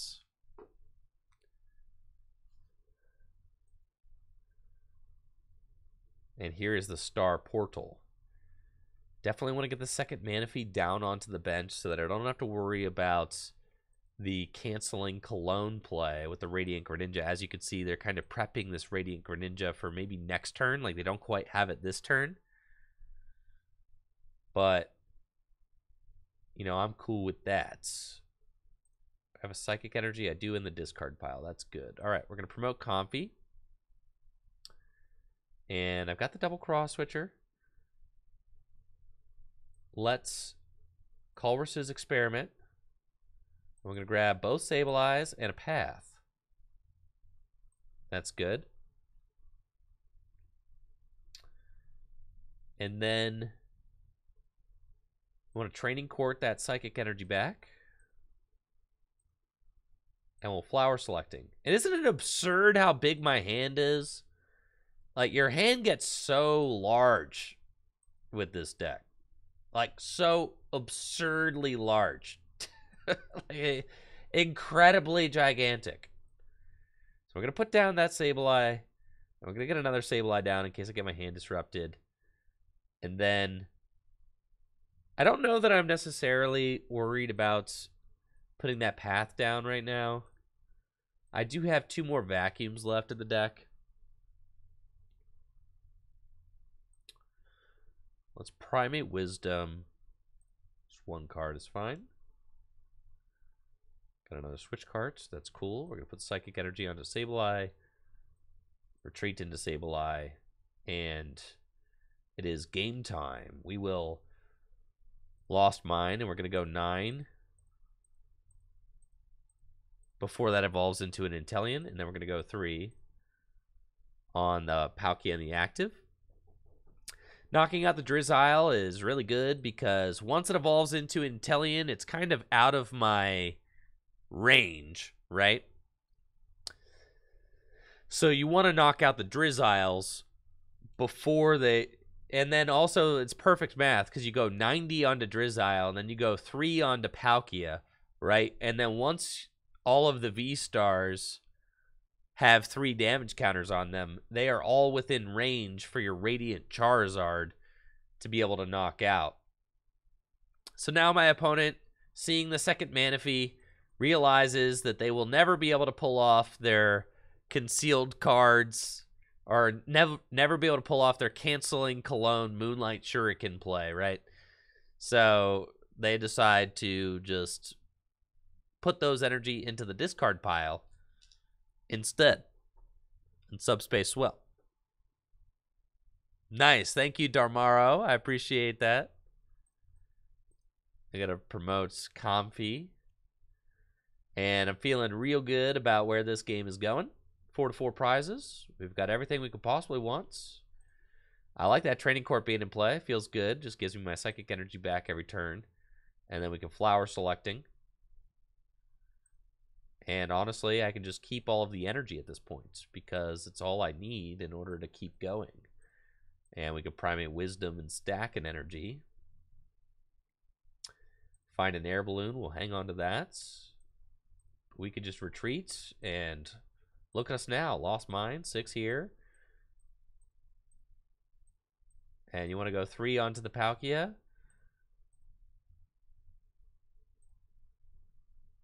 And there we go. Just like that, we've got this whole game set up to be able to take the win. Both Palkias set to just 250 potential hit points, right? This one's got 30 damage on it. This one's got 30 damage on it.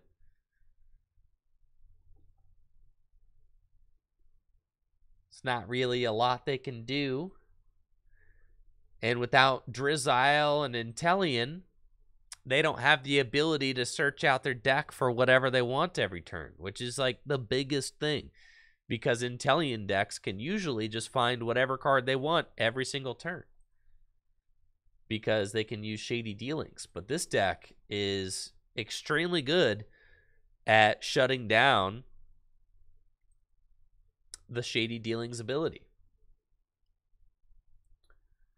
And you can see how I'm just not really using my path now. It doesn't really matter. I don't care if they draw 2 extra cards with Greninja. That's fine. All I need to do is be able to get my Charizard out to finish off these Palkias. And we're going to be A-okay. So the game plan is to just toss up this Sableye. And I can primate Wiz, the Battle VIP pass on top of the deck, and then Colress's Experiment to put it into the Lost Zone. I guess, right? That's fine. We'll get these.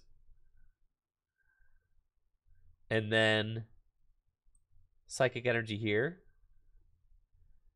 And I'm pretty content with this. We're just going to use Lost Mine. And we go 10 onto this guy.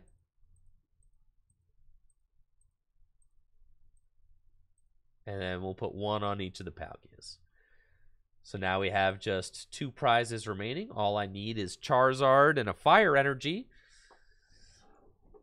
And I'll be able to win. But I do need to find the Charizard and the Fire Energy, which can be a little bit challenging considering that there are no quick balls in this deck. You just have to draw it the hard way, right?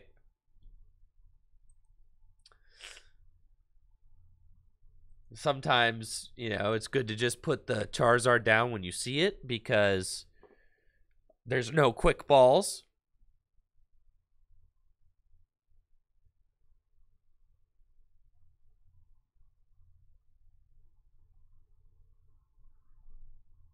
They got Crobat down now. Radiant Greninja.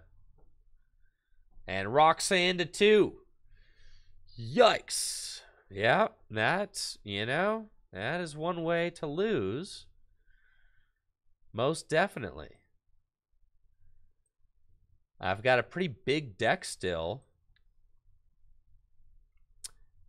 And they can just get me out of an attacker, right? It's possible. We find a Comfy. Training Courts.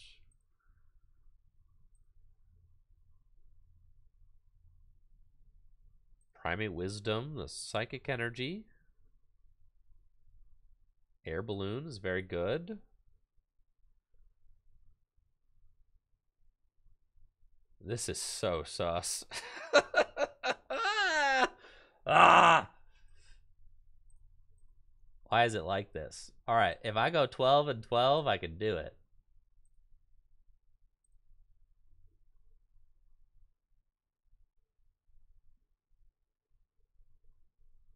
But is it more likely that I find Charizard? I have 2 prizes left to take. This is so bad. All right. I pretty much have to find a Clara in order to win. I've got a fat deck.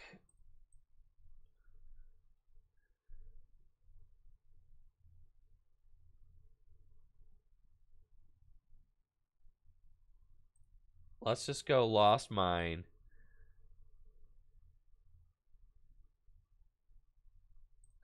I guess it's possible I could win with like a Cramorant double cross switcher if I find a Marnie. Right. So let's go.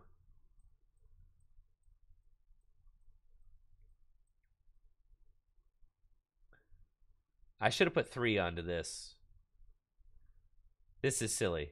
I should have put 3 here, but it's fine. I should have put at least 3. 9 on the Crobat was fine. I should have put 3 onto the new Palkia. Leon? Man, I'm really toast now.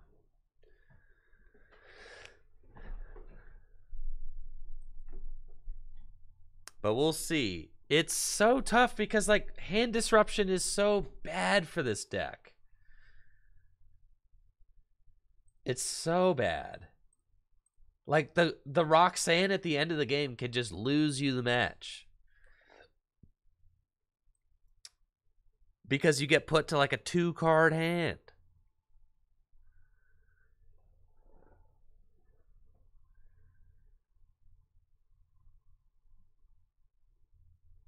And they've got the fresh Palkia. If I end up getting punished, if I find Charizard Fire and I don't have the 3 here, I'm going to kick myself so hard. I needed to put 3 onto this guy and 9 here. But I just like, and I would have, as soon as I clicked over past 9, I realized that I'm being silly. But it's fine. Clara is the win condition. Sableye, Clara, and we're in there. Right? Sableye, Clara, off of 1 Brave Comfy. There we go. Easy. We never didn't have it, bro. So we got to trust the deck. Trust the deck. Trust the process. We never miss that. There we go. Nice little Lost Mine. Clean up the Crobat. Here's the 30 damage I should have put on you. Now you get it. GG's. That's it. Man, that was too close. But it's cool. We'll take it.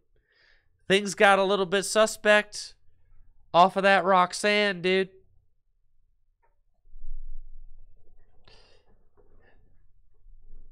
Yeah, GG's, Reggie.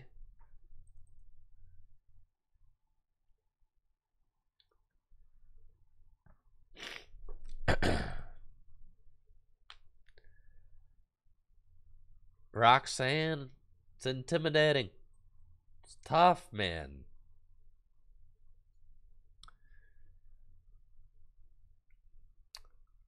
Playing against Arceus Duraludon. There apparently were some Arceus Duraludon decks that were doing pretty well at Peoria.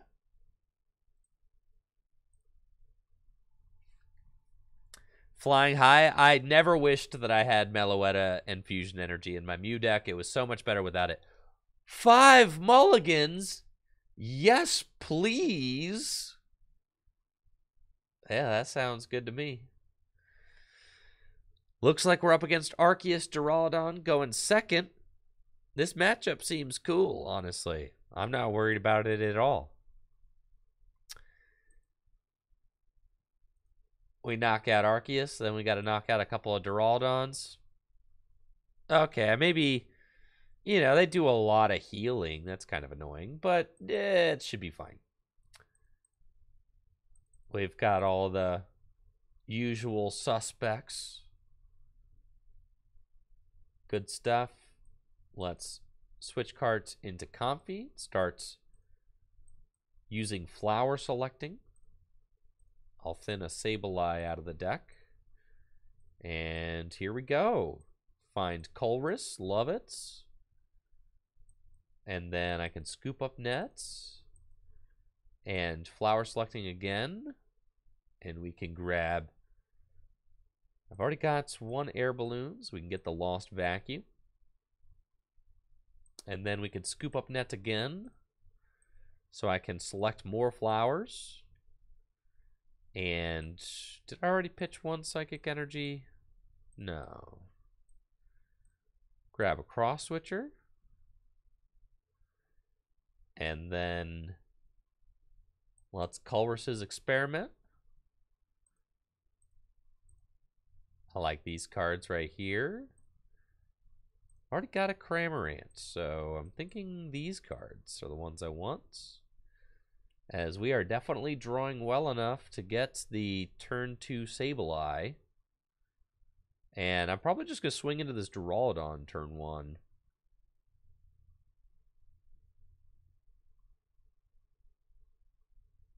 Force them to go get a switch. And I'm going to put Path out as well. So we Escape Rope. Like, look at how insane this deck is. We Flower Select. This is all turn 1, right? Just so nuts. Scoop up net. Air Balloon. Retreat into Cramorant. Put the Path down. We'll preload Sableye with a Psychic Energy. And spit innocently. So now, turn 1, gust up your guy. Path. What's up to be continued with the raid of 13? Thank you so much for that raid. Hopefully you're having a great day. I appreciate it. They've got the Arceus, but do they have the stadium? Not yet. They have to find a stadium. Or, well, they just have it, actually. But I did stop them from using their Starbirth V-Star power,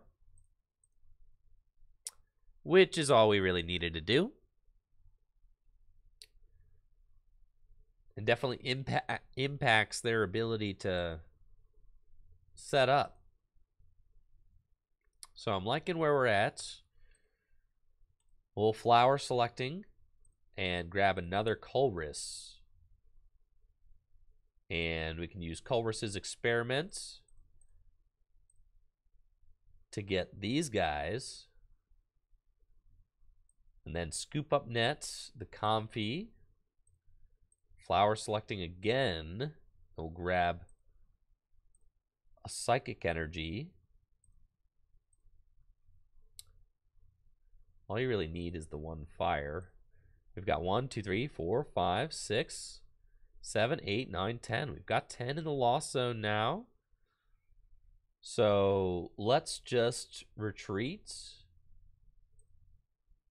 Bench this Comfy.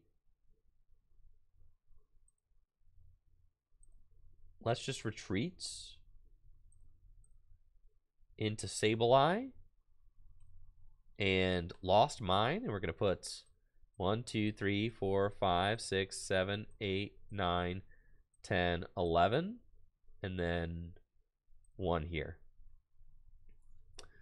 So we knock out that Duraludon V on turn 2. That is just super aggressive. I mean, that's insane, right? That's like their whole game plan, is to build this guy up into a Duraludon VMAX, and we were able to just knock it out as a little V with some very fast and aggressive attacking. They did not disrupt my hand again. Every turn you fail to disrupt Lost Box's hand feels like, dude, I'm just gaining more power. Like, look at this right now. I've got 1, 2, 3, 4, 5, 6, 7, 8, 9, 10, 11, 12, 13. I've got 14 cards in my hand, bro. 14 cards. I don't even know what to do with all this stuff. 14. It's pretty insane. But now we got to deal with these Arceus, which could be a little bit annoying. I just got to get them softened up for back-to-back Charizard plays. So that's what we're doing. Let's just Colress. Continue building this big hand while I'm here. That's cool. And then flower selecting. There's the Zard. We were looking for dude. There he is. Put the Zard into play. Put the Sableye into play. Switch cards into Comfy. We just want to thin our deck down to just the good stuff now, right?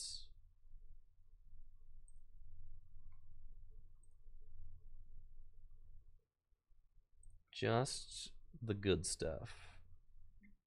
Put the Sableye into play. Psychic Energy here. Feeling pretty good about that. And we'll retreat into Sableye and use Lost Mine. And we're going to go 6 and 6.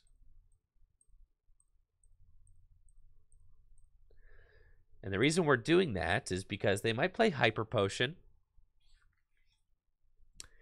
And if they play Hyper Potion, that's fine. We want to have both of them damaged. I am going to need to knock out both of these things in order to win the game. But the sketchy thing about this deck is that I can only really start doing a lot of damage once they have 2 prizes remaining. They did discard a lot of their energy. That's true. Yeah, that's pretty much all the energy right there. They could always go double turbo hyper energy. That's a concern. Yeah, they're going to use their V-Star, and you can see them kind of loading up their extra energy here on the Arceuses. They're going to use their V-Star power to knock out the Charizard. That doesn't really matter because I've got double Clara in my hand, so it just doesn't really make a difference there. I've only got 5 cards left in deck, so I'm going to keep it chill, really. Not do anything too crazy. Fog Crystal, the cards left in my deck I don't really need. So we are going to Clara and do both. We're going to get Charizard and Sableye. And a Psychic Energy. And then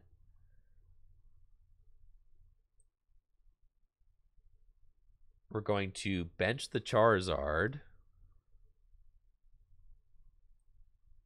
and attach a Far energy to it.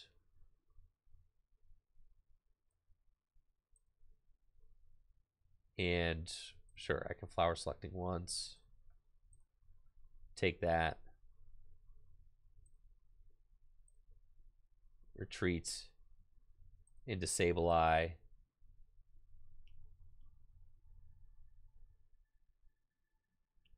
Yeah, it's so sketchy because if they just Hyper Potion like once, I can lose. For sure.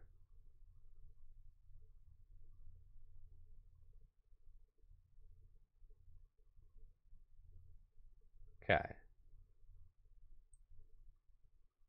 I don't think the path matters. I think it can only really hurt me. I'll play it though. I guess I shouldn't play it, but I was thinking I could play it and then thin it out of my deck in case I get like Roxanne or something. But it's fine. Let's just Lost Mine. I think I'm committing to like all my damage counters here. So that way, like, if they Hyper Potion the active, I think 120 on 1 like might be the correct answer here, because if I go 60-60 again, then they could go Hyper Potion, and I could lose, right? They're gonna boss the Zard again, which is fine, because I've got Clara again.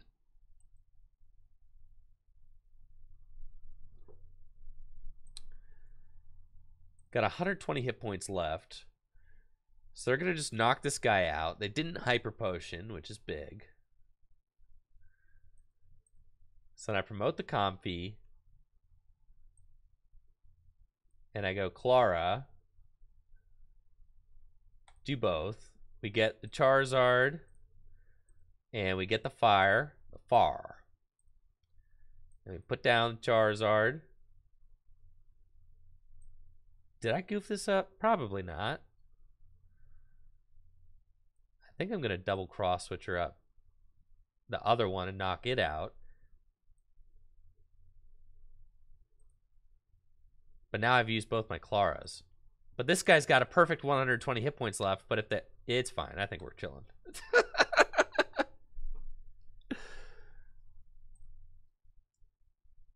I think we're just going for it. And there's another double cross switcher. That's fine. The other one was the closest one to being able to be Hyper Potion. This one can't be Hyper Potioned, right? So that's why we went for the other one. Is because the other one was like ready for a Hyper Potion play, right? But if they Hyper Potion this one, then I get another turn because they can't attack and Hyper Potion it, right? But now they've got just exactly 120 HP, and we win the game by perfect math. 300. And I win the game by perfect math. 310 damage. GG's, bro. GG's.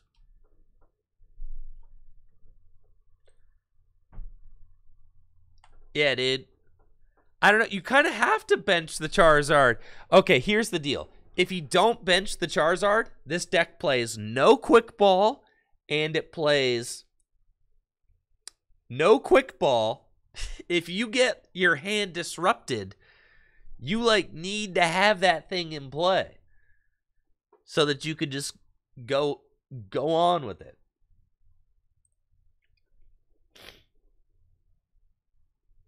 It's tough for sure. Now, I chose to go second this game. We'll see how that goes. Looks like I'm playing against a... Ooh. Looks like I'm playing against Dragapult's Inteleon. This should be interesting. Dragapult VMAX.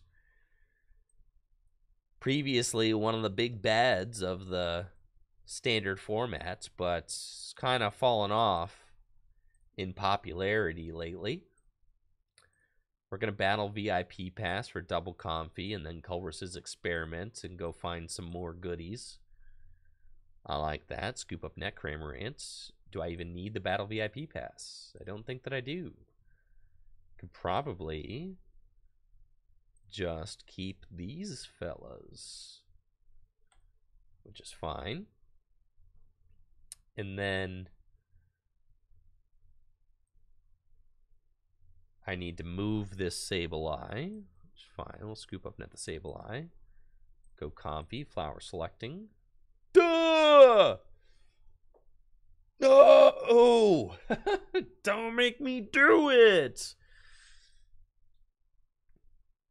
It's fine. 3 in the Lost Zone. Air Balloon. Need to find a switch card here. We don't. No. Feels so bad, bro. That's fine. We'll get the Culver's Experiment. And then there's nothing I can do, really.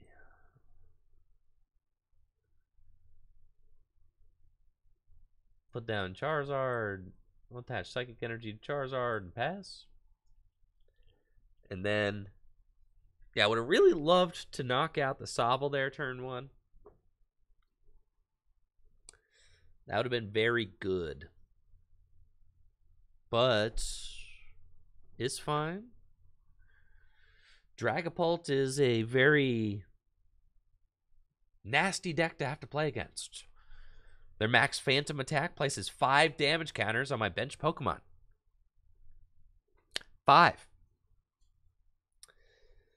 With some Galarian Zigzagoon, Headbutt Tantrums, they can take 2 knockouts in 1 turn. They can easily just clear my Comfies, which is probably what they're going to do. In fact, if they got that, I'm just going to scoop. And they totally do have it, don't they? Yeah, if they go like double Zigzagoon, knock out both my Comfy, I mean, like, what can I really do about that? Marnie, they need to like miss a Psychic Energy or something. Nope. All right, but they didn't get my other Comfy, so we can play ball, but it's not pretty. This is quite bad. We will send up the Comfy. And Manaphy does nothing here. That is a very unfortunate thing.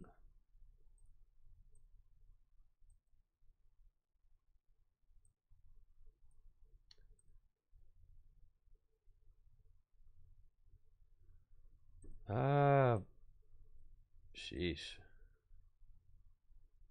Do that. Flower selecting Colress. Colress's experiment.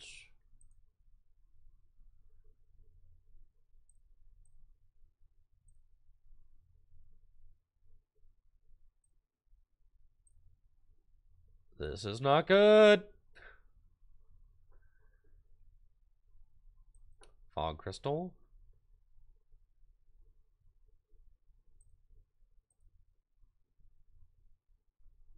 Huh. This is quite bad.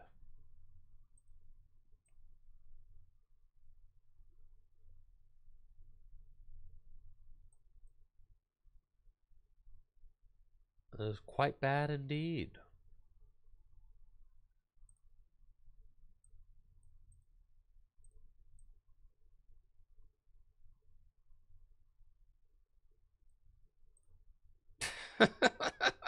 This is so trash. This is so tragic, dude.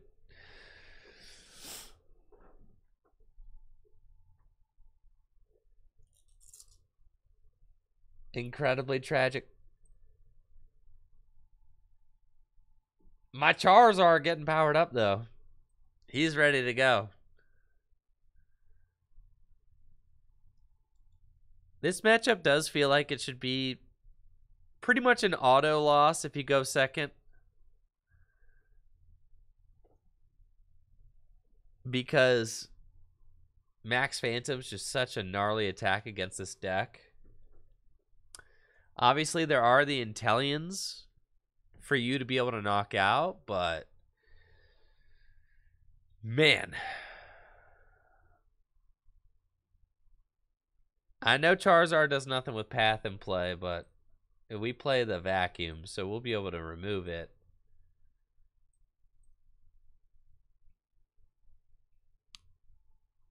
Just the opponent threatening a double knockout every turn is super gnarly.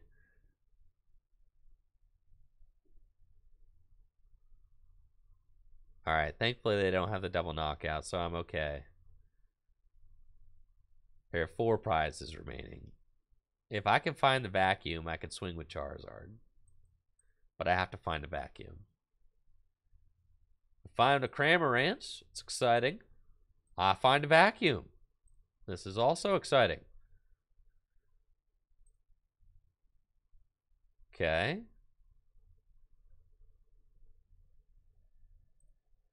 So let's do that.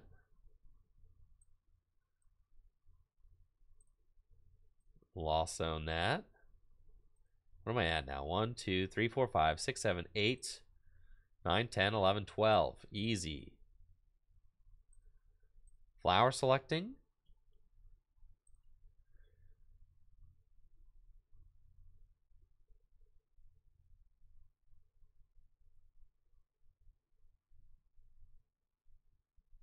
Huh. Okay, so 250. I need to do 70 plus 250.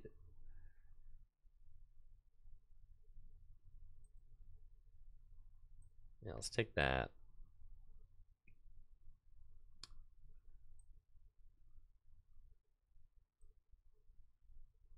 The problem is, what if I... They don't have a Gus this turn. No way. We're going in with Sableye.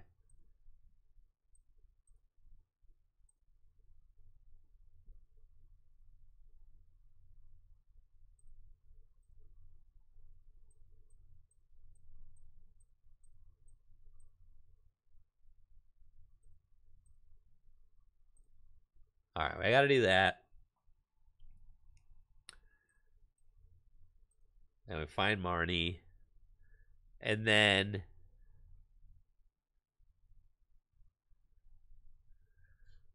we're just in a pretty terrible spot. There's another path. That's fine. Okay, they're going to take 2 knockouts. But with this path in play... and I just got rid of my other vacuum because I was like, I don't need that anymore. Oh, man. It's so bad, dude. So bad. Yeah, we can't win. We can't possibly win.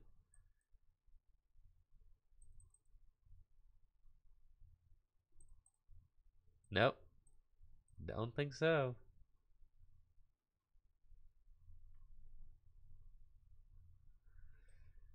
Yeah. Dragapult's kind of good against this deck, huh? As it turns out. That's pretty good. I'm going to be streaming some tabletop on Wednesday. Got Jesse Parker coming in. Jesse Parker also played the same 60 as us. He didn't make day 2, unfortunately. But he did play our same list. Helped collaborate on the Mew list. We got... so then, what? 4 of us. It was me, Riley, JW, and Adler. Of the 7 people that played our Mew VMAX list, 4 of us made day 2. And our highest placement was Riley. Riley lost back-to-back win and ins to top 8, which is really crushing. He was at 33 match points. That was tough.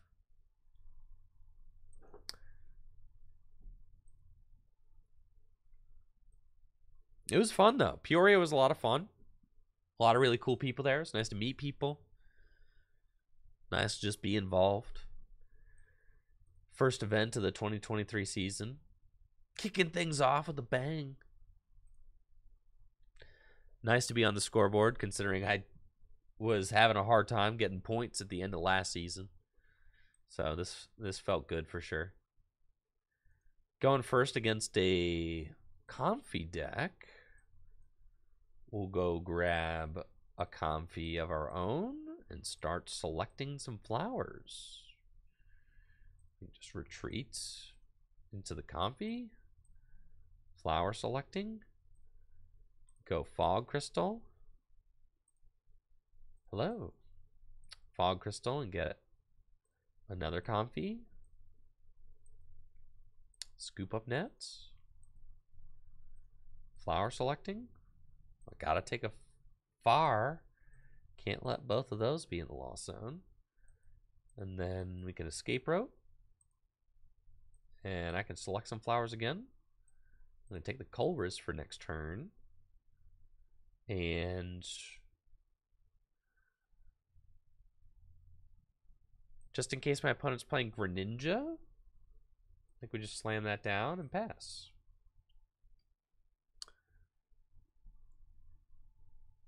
That's awesome. Dave, you got to play GLC. Saw we had a good turnout for Gym Leader Challenge at Peoria. That's awesome. Super amped about that.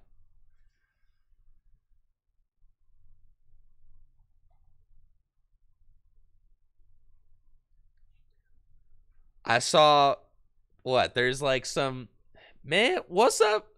What's up with all these factory leaks, man?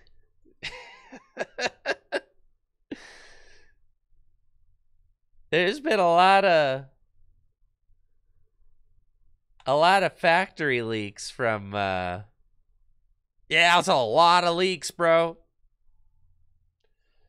A lot of leaks going on. It's nuts. Like leaks like I've never seen them before in the Pokemon TCG. However, we do got some cards that have been officially revealed. The new Regidrago V-Star, the new Dragonite, the new Regieleki VMAX, which has free retreat. That's right, doing my boy Regieleki. Finally doing him a solid.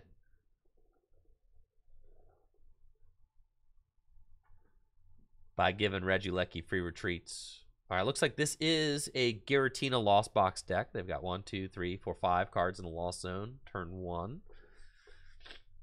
So far. I do have to look out for...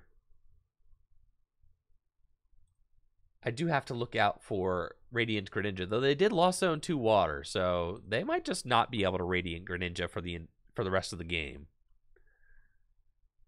So that's fine with me. We're gonna Colress.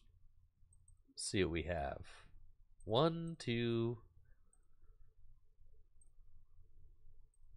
and 3. A 3. Got 1 Psychic in the discard pile, 1 Fire in the Lost Zone.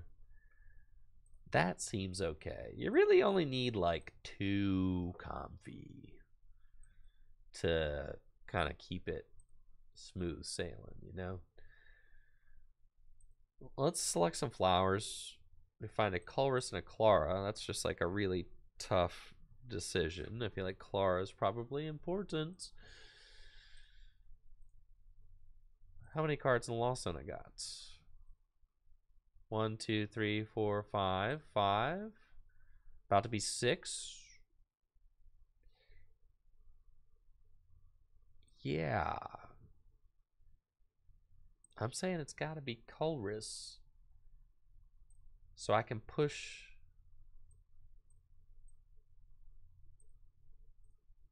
I'm saying it's got to be Colress so I can push to 10 next turn. That's fine. We can win this game with 1 Clara. Definitely. And then...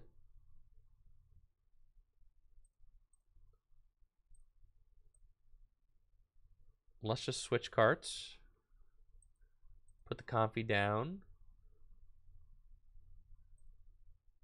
And spit innocently for the knockouts on the Cramorants. Like I said, with 2 water energy in the discard pile or in the Lost Zone, I don't think that my opponent will be able to accelerate to a Radiant Greninja and use Moonlight Shuriken. Usually these lists only play like 3 water energy maximum, so I'm probably okay on that. Echoing Horn making its way to the Lost Zone. So we got 1, 2, 3, 4, 5, 6, 7, 8. So they will be at that magic number 7, which allows them to start using Mirage Gate, which accelerates extra energy into play. That's very good for them. And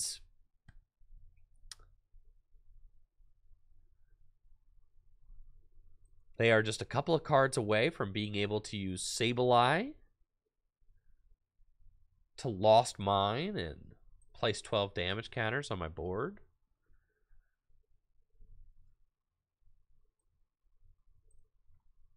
So that's good. We'll see who they quick ball for.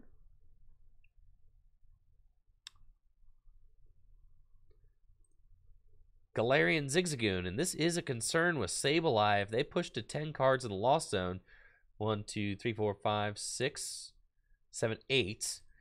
If they could push to 10 cards in the Lost Zone, it's possible for them to take a double prize turn if they use Galarian Zigzagoon, ping my Comfies, and then Lost Mine for 12 damage counters.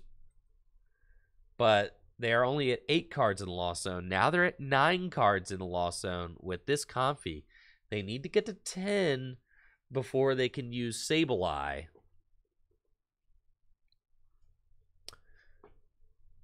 So they need a couple more switch cards if they want to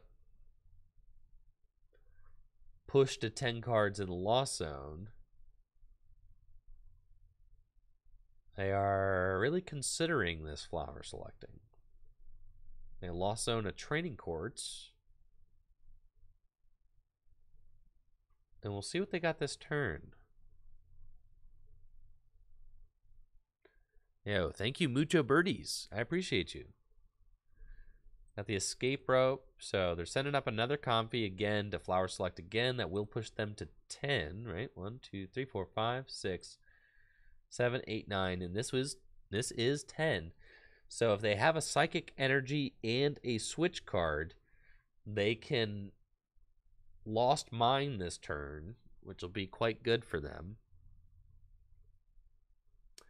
And with the Galarian Zigzagoon in hand, they would be able to place an extra damage counter.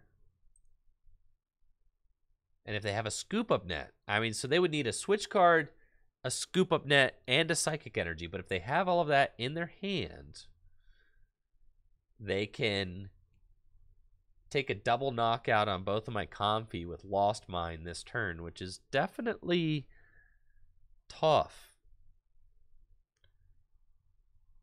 Because nobody likes it when you get 2 Pokemon knocked out. Ain't nobody like that. All right, so here's Sableye. We got the Zigzagoon coming. There's another Sableye.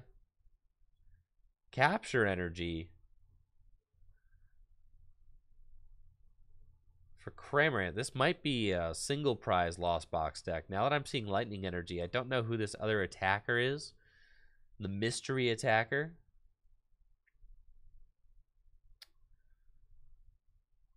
So we'll have to wait and see.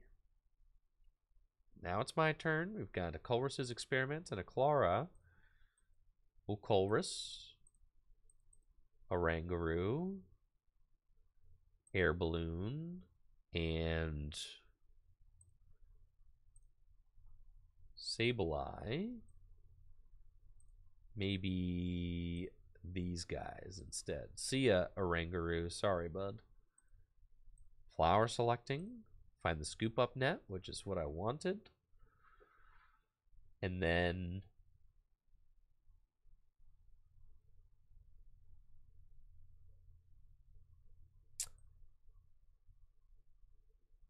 we go Sableye,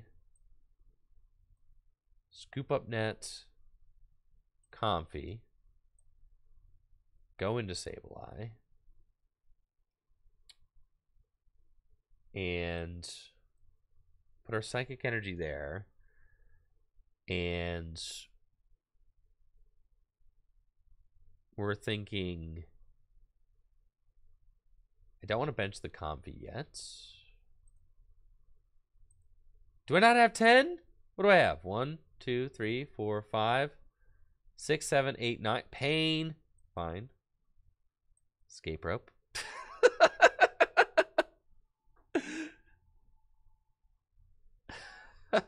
I thought I was at 10, brother.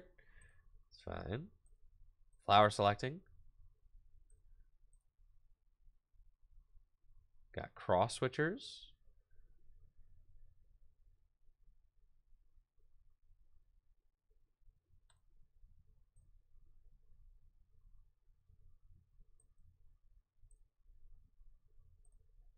Okay.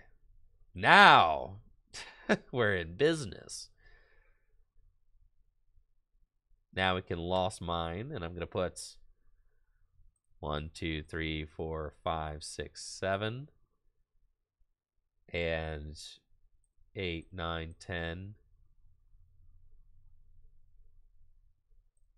11, 12.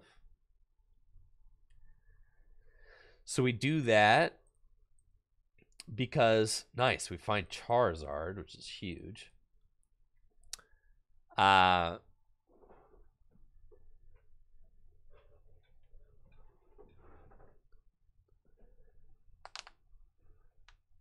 The reason we put damage counters on the Sableye are because using scoop up net on the Sableye doesn't like help them at all. You know what I'm saying? Whereas like if you put damage on the Comfy, they will gladly use scoop up net on Comfy, but by damaging the Sableye, that's not a play they want to do, right? Now this could get sketchy because I was not able to find a Manaphy. So if they have like Mirage Gates onto Radiant Greninja, I could be in quite a bad spot. But it's just going to be a Marnie. So we'll spin the Wheel of Fortune. See what happens. This is not a great looking position for me to be in, because my opponents can knock out my Comfy and put me very close to KO range with their Sableye. However, I do have a double prize turn queued up, so if I could just draw some cards, I win. But I do need to draw some cards, and I do not have cards to draw. No, I do not. Okay, well, here we go. 1, 2, 3, 4, 5. 1, 2, 3, 4, 5, 6, and 1. So we'll take our double prize turn, but I do not have anything. Literally nothing. So that single hand disruption card could ruin me. I've got a Cramorant, but that is it. So I can get to like 1 prize remaining.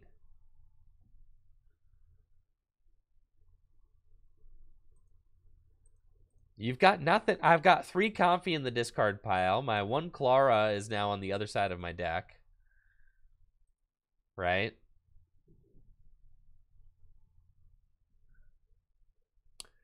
So I can't possibly top deck Clara right now because my Clara just got Marnied to the bottom of my deck. I need a Sableye, but I don't have one.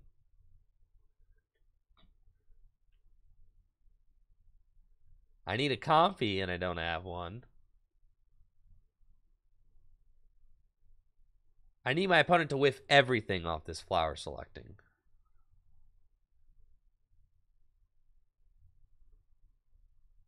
Training Court.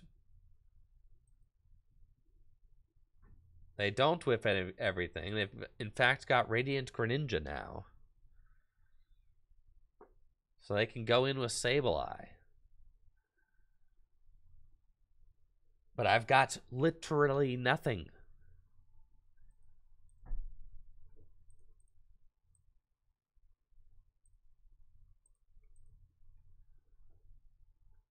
No support Pokemon myself. I will escape rope. And dude, I am 10 damage from winning this game, dude. That's so nuts. Oh, no, I'm not 10 damage. They're 10 damage from winning this game. Yeah, I forgot they're going to knock out my Sableye for sure. We get Marnie.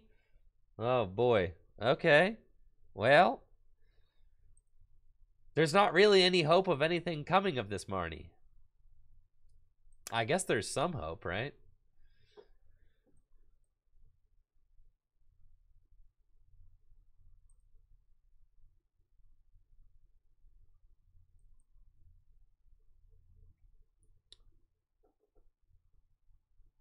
Oh, okay.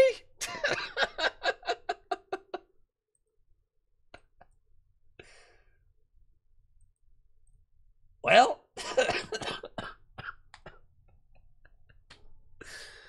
okay.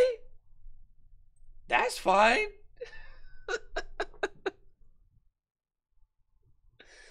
So now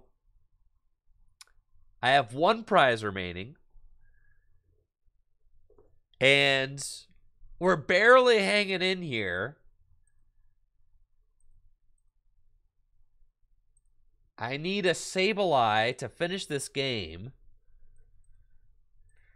I can find it. I've only got one Sableye in the discard pile, so I can find one. But I do have to just Colress for it. But wait, the Sableye, I would need to find a Colress and I need to find a Sableye and a Switch. But it's fine. This whole deck is Switch cards. Like, literally, the entire deck is Switch cards. So that's fine. So you're saying there's a chance. They've got Mirage Gate onto Snorlax. The big fatty. The big fatty fat. Out here. Thumping Snore for 180 damage. Trying to make it as difficult as possible for me to take the win. Can I get a Switch? And they wake up. I've got the Switch. I just need a Sableye off of the Colress's Experiment. Or double cross switcher. That's it. All right, let's go. Nothing? No, bro. No Sableye? No Comfy? No nothing?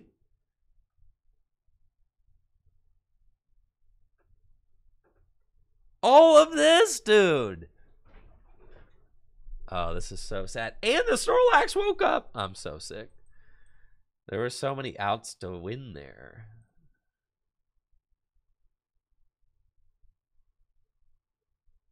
Well played, for sure. Dang. So close, dude.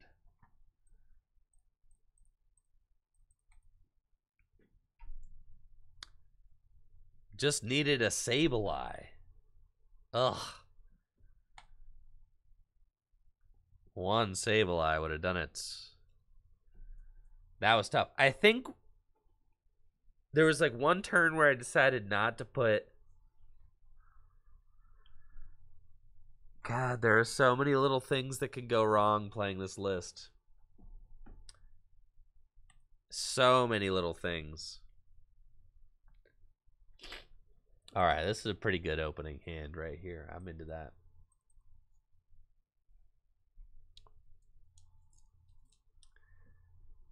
I'm telling you, there's a reason why Tord's the only one who did well with a deck like this.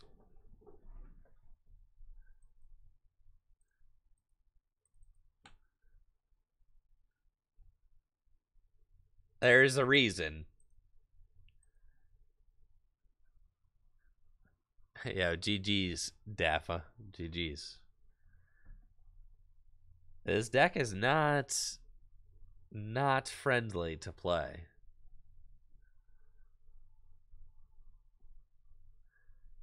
I don't think that this will be a popular deck. I think people will get their hands on this deck and be like, holy moly. No, bro, no.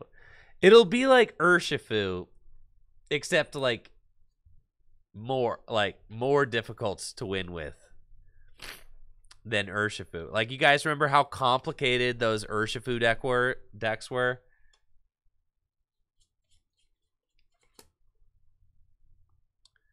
It's popular. I'm talking about like for the Salt Lake Regional Championships. I don't think it'll be a popular pick for the Salt Lake Regional Championships. Looks like I'm up against Arceus, Hisuian, Gudra V-Star. They've got a Radiant Gardevoir in the deck and an energy on Arceus turn 1. I've got Fog Crystal, so we can go get some Comfies and start churning through the deck. So let's get those guys. And then, yeah, I would like to thin the deck as much as I can so that I can flower selecting for the good stuff, like Culver's Experiments. So we'll grab the Culver's Experiments and play it. We got Battle VIP Pass and 2 cross switchers potentially, which is kind of cool. That's fine. We can battle VIP Pass for, looks like my other Cramorant is prized, which is most unfortunate. And I do have that fire energy in the deck, which is cool. So we'll get these fellas, just so I have them. Scoop up net the Comfy. Flower selecting. Find path. Bench this guy. Scoop up net the Comfy. Flower selecting. There's not a lot of energy in my deck. In fact, I think that this is like the only psychic energy left.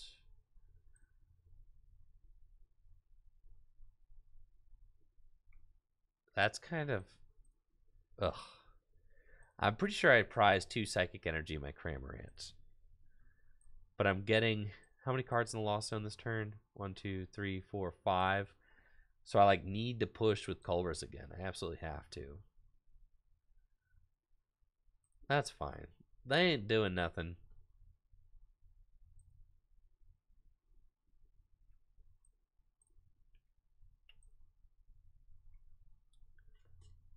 Okay, we got another switch cards. So flower select.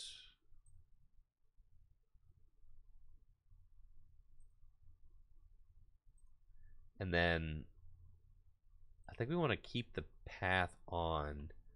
Keep the path pressure on as much as we can. And then pass to try and buy time. So we're hoping that they don't have a stadium, so they can't use Starbirth. It's fine. They're just going to boss stall my Charizard. I'm okay with that. I've got Culver's. And here we go. I don't think that I have a Psychic Energy in my deck right now. I don't see. So I'm going to have to go get Clara to go get my 1 Psychic Energy, which is kind of annoying, but it's cool, bro. Flower selecting. There she is. Beautiful. Cool. So I'm good to go for next turn. I'll Primate Wisdom the Clara on top of the deck so that I have it. Bench the Sableye and pass. And then next turn, but I only have 1 Clara in my deck, and I only have 1 Psychic Energy in my discard pile.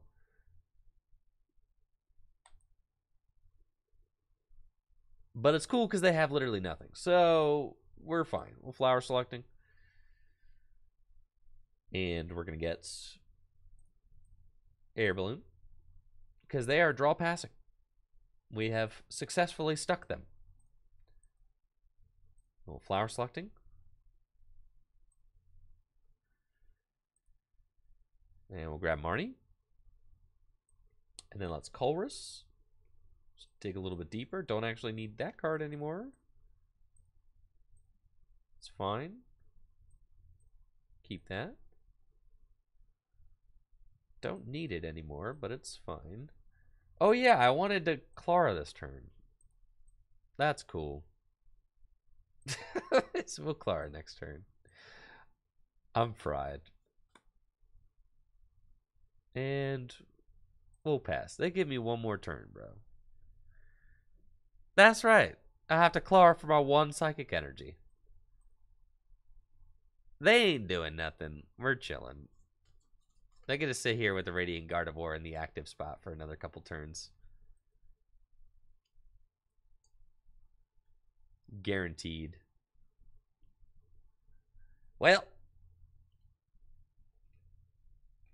that's fine. I don't think I have enough energy to be able to... Oh, there's the switch, huh? I don't think I have enough energy to be able to win this game. At all. Which is mildly concerning.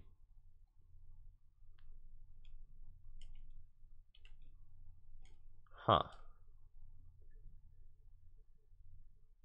Right? Because, like, what am I doing?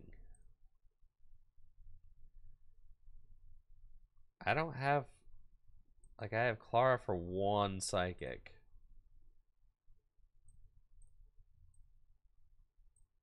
And then my other Cramorant is... Yeah, this is just really, really bad.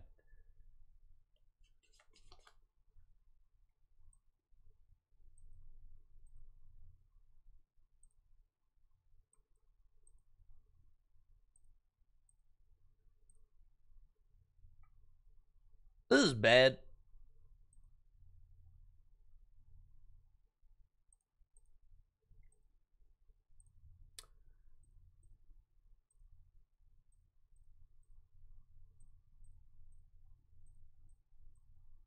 So we gotta do that.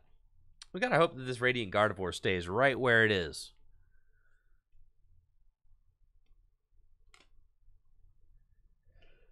Well, you know, it's not great. But we gave it our best shot.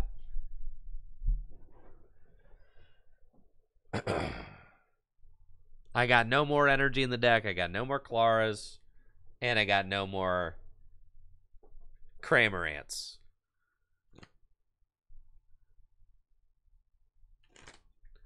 We got none of it. I cannot even attack.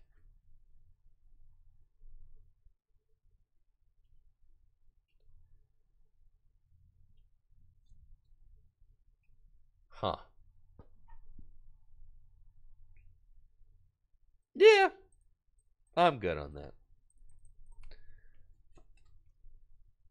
That was really tough. Just had a few things go wrong. And potentially there's some maybe micro choices that I could have made to help avoid that, but it's like that you gotta be well rehearsed with this deck to like know and have the foresight to be able to see that like, okay, lost zoning this card here could like impact. Yeah, it's really, this is not an easy deck to play. I'm gonna say it again and again and again and again because this is like,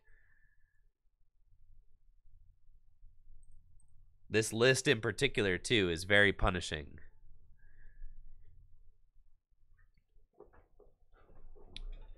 There's like no wiggle room at all. Looks like I'm playing against Palkia Inteleon. They are getting a solid setup turn 1 with Radiant Greninja and some Sobble in play. That's cool. We've got Battle VIP Pass, Escape Rope, a couple of Cramorants. This is a great opening hand. Training Court comes into play, and an energy on Palkia. We will gladly battle VIP Pass, and we want to get a Comfy and a Manaphy. Looks like a prize 2 Comfy, but that's okay. We'll flower selecting, get a Scoop Up Nets. Scoop Up Net or Comfy, and flower select some more. Find Path and Rope. We'll take Rope. Escape Rope into our Comfy again. Find Cross Switcher and a Psychic Energy. Think I am short. Oh no, I'm not short. I've got it because I can Lost Vacuum and Lost Zone. Probably. Ugh, it's not like the best hand.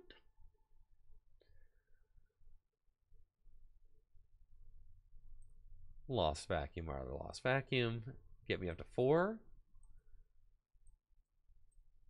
And then retreat into Cramorant for a turn 1 attack. I'm not confident I'll ramp up to 10 in the lost zone next turn, so we'll just do that. Now, what's really sketchy is that with only 1 mana fee in play, my opponent could go for the double cross switcher, canceling Cologne, Radiant, Greninja, Moonlight, Shuriken, knock out my Comfy play. And if they do that, well, I have prized my other Comfies. So I have no other Comfies. This is it. This is as far as the Comfy train goes. So, if these little buddies get knocked out, there are no more where that came from. Which is not great. Looks like they're going in for another concealed card, so that's cool. Got 3 water in the discard pile now. I would love to be attacking with Sableye, but it just doesn't look like that's the thing that's going to occur next turn. Me with my little tiny baby 2-card hand is really got to find a Colress, you know. Let's see if they decide to Star Portal the energy onto Greninja. Looks like no, so that's good. Kind of are forced to just load up Palkias. That's great, because this is definitely how I lose. And they're going to play a path, which is fine by me, really.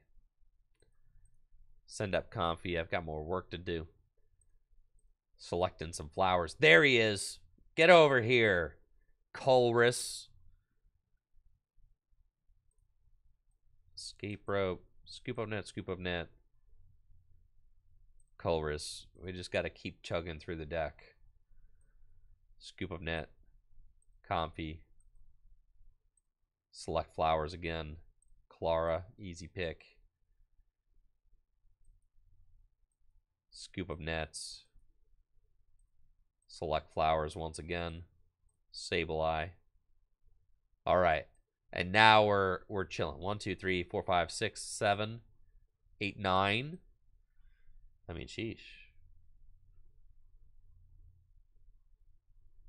Yeah, let's go for it. Escape rope. If I find another switch card off this Comfy,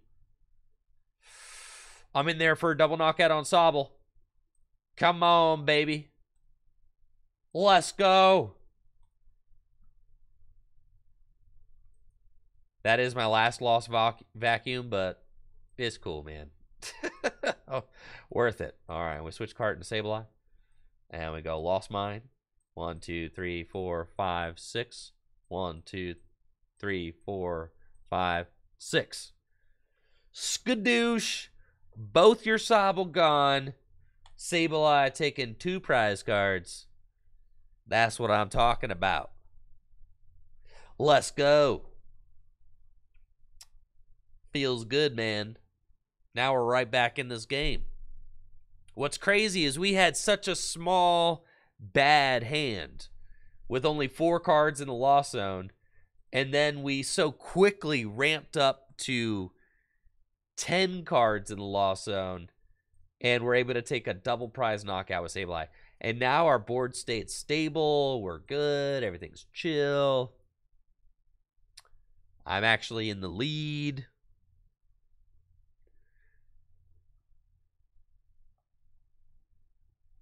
It's worth it to have gotten that attack with Sableye to sacrifice my 3rd lost vacuum,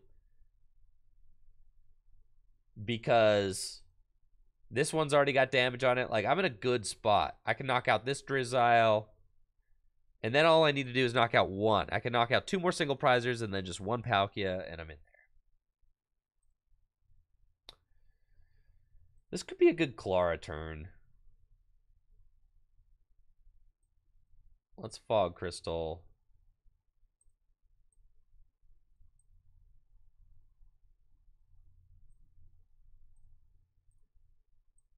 But I'll see what I get off this flower selecting first. It's actually cool. Now I can colorist, but I just need to find one switch card. Easy money. So we'll take those. Psychic here. Scoop up net the Comfy. And then we go Lost Mine. 9 here. And then 1 there. And the rest onto the Palkia. And we can actually just close this game out completely with Sableye. I don't even need to go Charizard. Thank you, Kexnazen TV.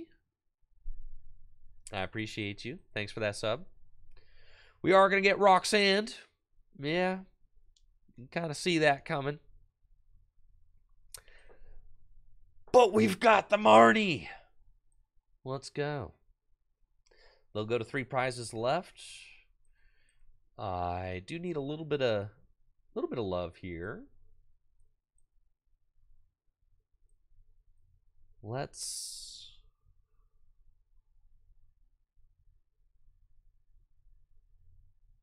hand disruption's tough. All right. Let's go here and Marnie. Okay, it's good. And we can flower selecting. And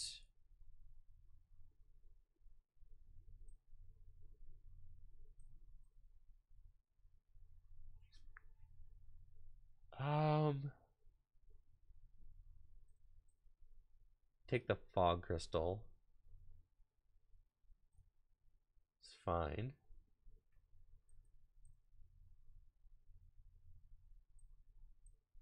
Fog Crystal. Grab the Psychic. Treat here. Air Balloon. Spit innocently. It's still really close. Like, it's so close here. Right? You could see how it's like, my good, the hand disruption is so good against this Lost Box deck because you just really want to have your whole deck in your hand. And when you get your hand limited, it can be really tough to pull off the win. I've got 2 turns left. I actually just don't think I could do it, right? Like, I literally don't think I could do it.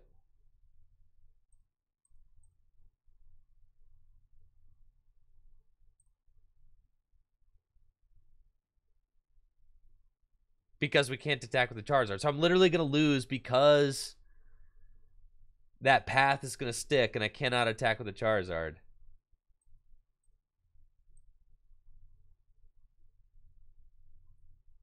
Oh, that's so crushing.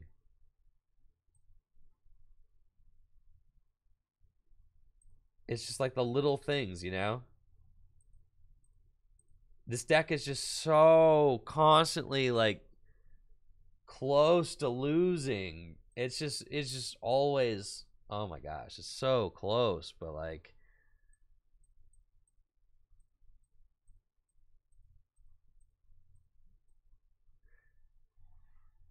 you absolutely need the Charizard here, and I've got nothing I can do.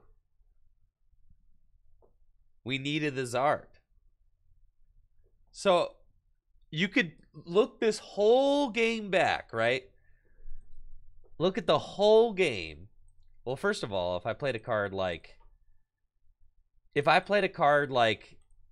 Echoing Horn, you know, that would feel very good. But right now, we've just got 2 Palkias that I cannot deal with.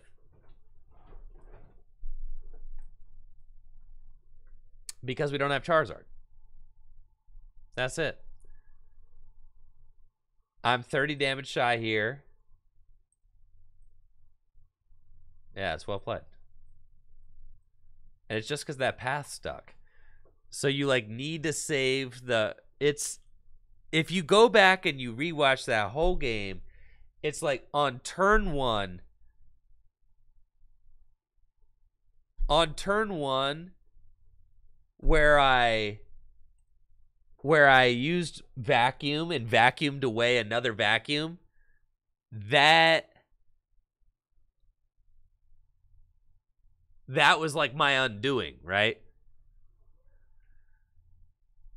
Yeah, early on in the game when I did that. It was turn 2 or something. It was turn 2. Yeah. So you can like look back, the entire game hinged on that one moment. So I needed to not do that.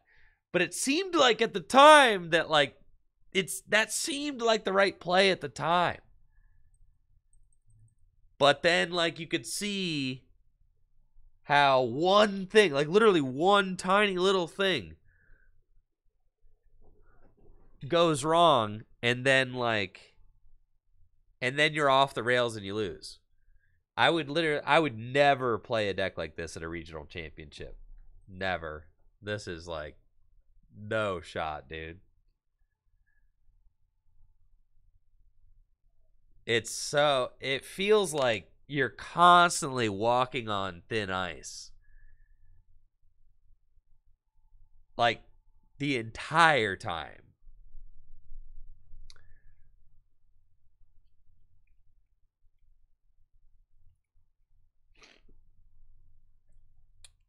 And it's so much harder to balance things with the path to the peak version. With like the GG's Owenus, yeah.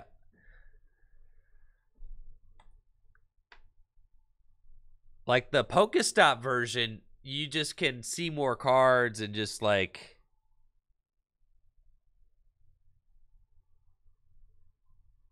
with the paths, you like also are really playing around those. It's tough. Looks like I'm playing a Lost Box Mirror. My opponent's going first, which is fine because that means that I have a chance to get the first attack, which is good.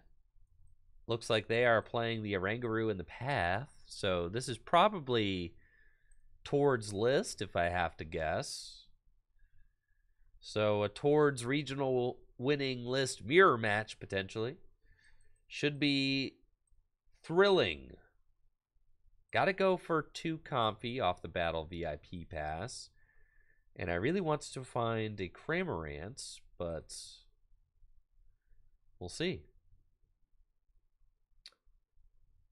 Let's retreat the Sableye.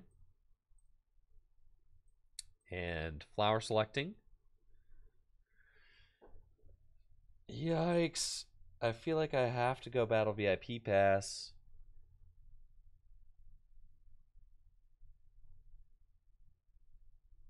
Yeah. We'll get Battle VIP pass and grab Oranguru and Cramorants.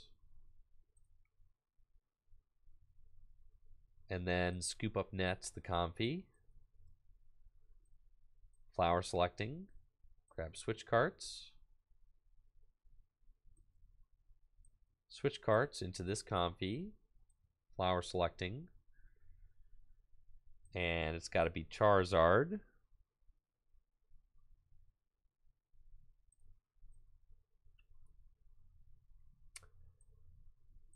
And then we've got 3 cards in the Lost Zone. Let's Primate Wisdom. Charizard. Doesn't help us at all.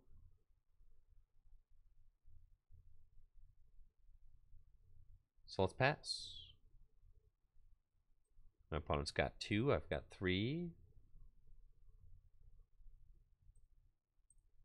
Yeah, it's not great. They've only got a 2-card hand, though. I don't know. Maybe we can buy ourselves a little bit of extra wiggle room here.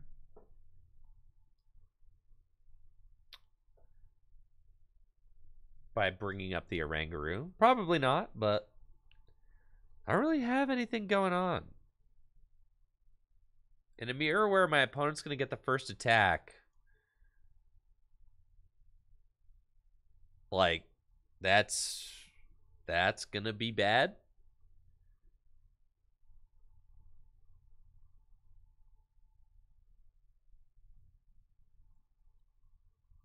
Right? If they have a switch card, air balloon, anything like that, all they have to do is just retreat into camera. Yeah, they're chilling. Yeah. I'm not super confident at this point, but we'll see how it goes. If I can find a Colress's experiment to bail me out, maybe I've got a shot. But yeah, it doesn't feel good right now.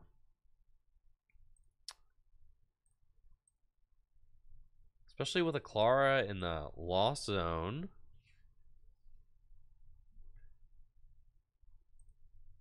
That card is super good in this matchup.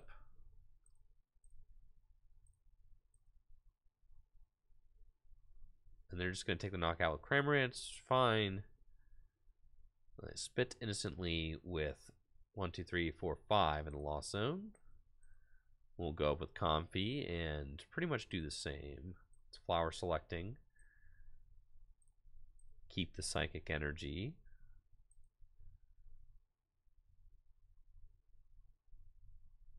Primate Wisdom. It's fine.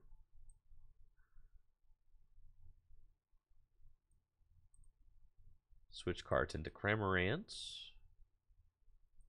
Fire energy onto Charizard and spit innocently. Not a great position to be in, considering that we have not been able to find a Colress yet.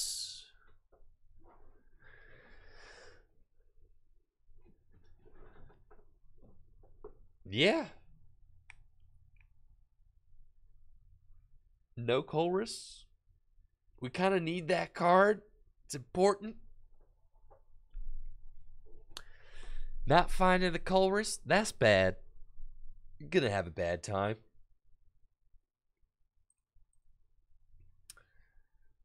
So I've got +3 cards to maybe find a Colress next turn. I can +4 maybe. I can flower selecting for 2. I get a top deck for turn. And I can Primate Wisdom. That is, unless my Comfy gets knocked out by a Sableye or something.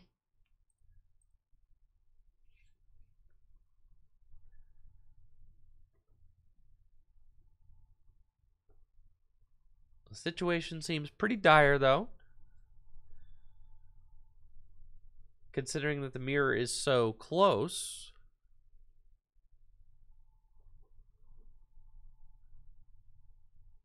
And my opponent's got that first attack. They've got a bigger hand. They've got a huge hand advantage right now.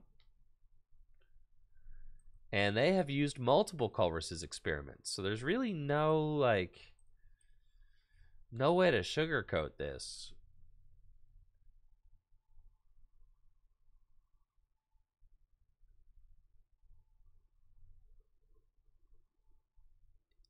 Personally, I feel like rather than playing Lost Zone Box, this deck is like extremely grindy and difficult to play. Just play the deck that beats Lost Zone Box. Honestly.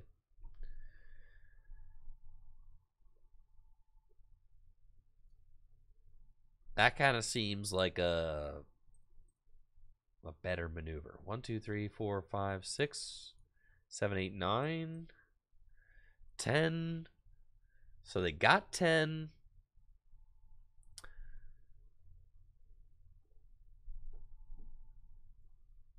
What deck beats it? Any deck with hand disruption can beat it. Any deck with hand disruption and a little bit of healing. Yeah. If you play like Marnies, Roxanne's, and like a heal card, you can beat it. Because the deck is like constantly coming down to the wire.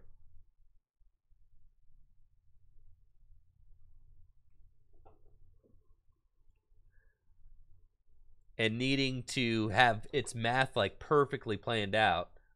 My opponent somehow misses the attack. That's crazy. I don't know what they were doing over there, but I'm cool with it.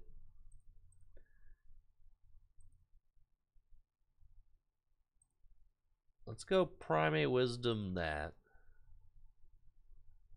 And we find Air Balloon. It's cool. Scoop up net the Charizard, go into Comfy. Flower selecting. Grab the Fog Crystal. Fog Crystal. Gotta grab another Comfy to thin. Air Balloon here. It's not great. Retreat into Cramorant. We're still like in a bad position. We're still like we are not in the clear at all. My hand is small.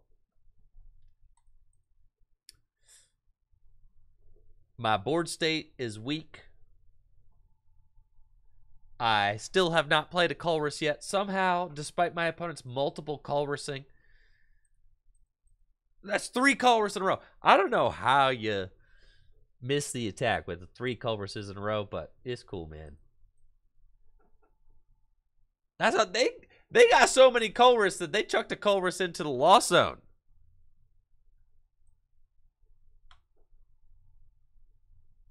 God, I wish that were me.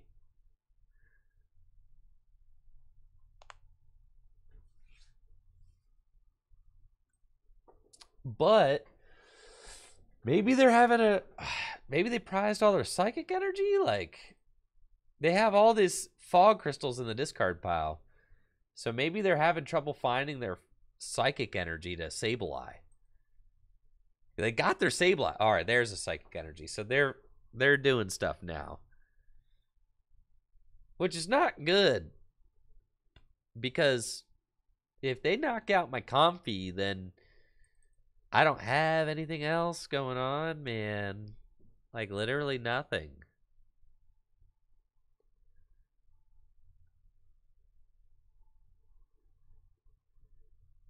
Double cross switcher up a Ranger. This is terrible news. Oh, God.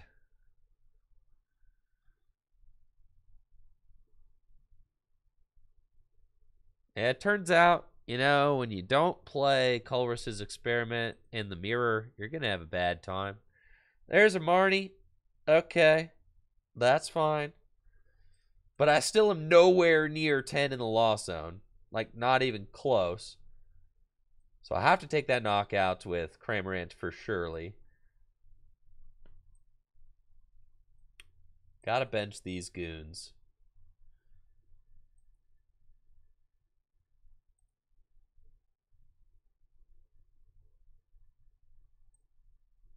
Primate Wisdom. And Marnie. Did not get into the double cross switcher, but I do have a scoop up net,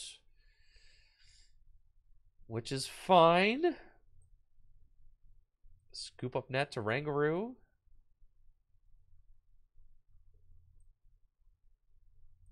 Go into Cramorant.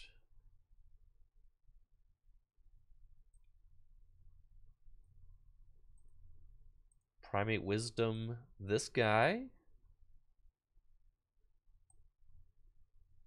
Lost Vacuum. That's...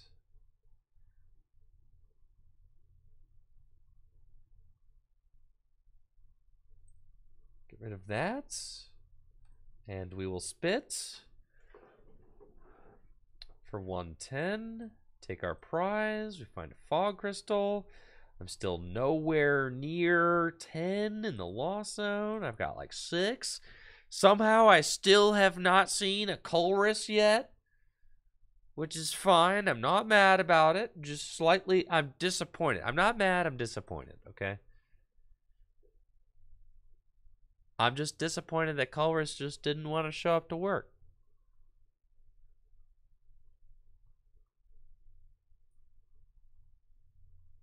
I really need them to not attack this turn. But I suspect that they are going to attack this turn. They got the Sableye. That's cool. I'm promoting Comfy.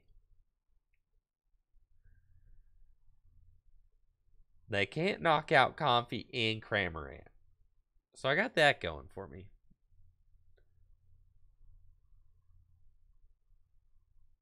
So I have to choose. They knock out the Comfy, I get to go in with Cram.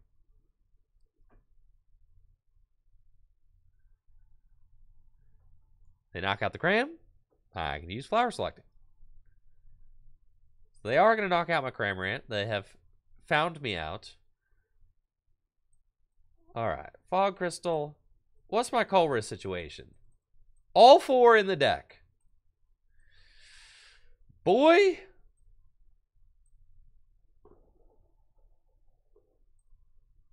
What's up? You know it's about time.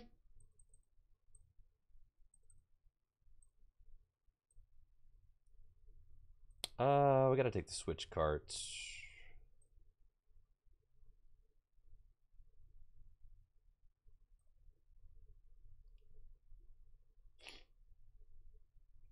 And then, what am I at now? 1, 2, 3, 4, 5, 6, 7, 8, 9. 9. Primate Wisdom. Path. Again, brother. Okay. We go.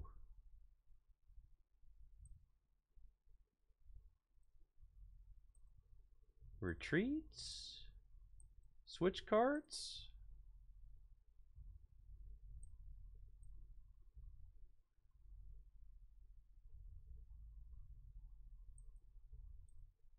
Spit innocently. That's fine. I'm technically winning. Okay. Technically. And I got 10 cards in the lost zone next turn with this lost vacuum. All right. So you're saying that there's a chance. This has been like the world's most painful mirror match. But somehow, I'm not completely off the rails yet. They've only got 5 cards left in the deck. All 4 cross switch are down. 2 Sableye, 2 Psychic in the discard pile. They need to Clara. Probably. But thanks to my crafty moves with my switch carts, I have been able to make it so that they cannot take a double knockout. They are close, but they cannot do it.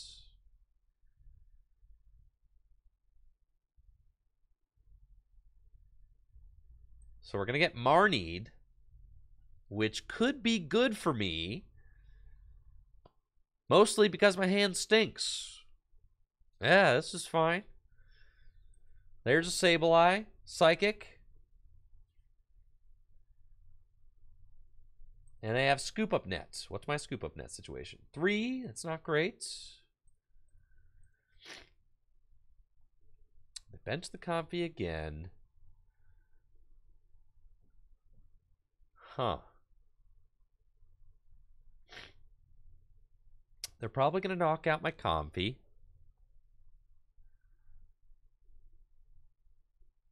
Oh, did I do my math wrong? I said they couldn't take... Yeah, I did my math wrong, bro. They could totally take a double knockout. It's cool, though. It's cool. I was like, oh yeah, they can't do it. They did it. Yeah, they can. Math is hard, man. What the heck? Yes, so I got 4 cards.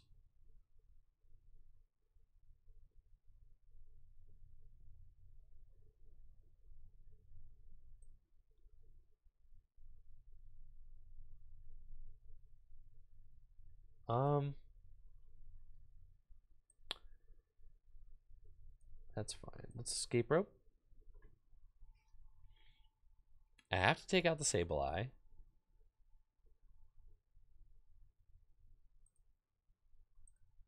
Flower selecting. Marnie.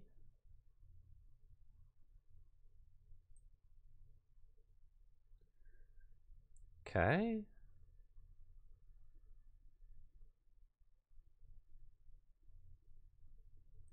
Do that.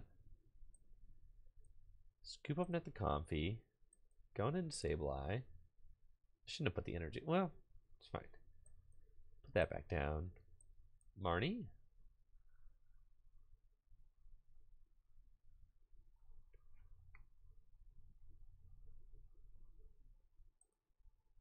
Primate Wisdom.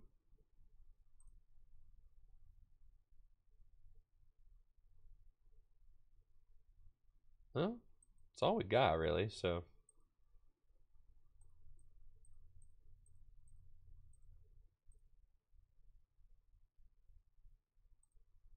Close. But I think that they've got it. And there's my Clara. They could just get rid of the stadium energy on Charizard and its game.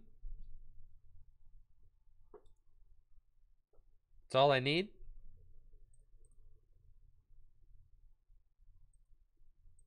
They should have enough resources left in the deck to finish the game off.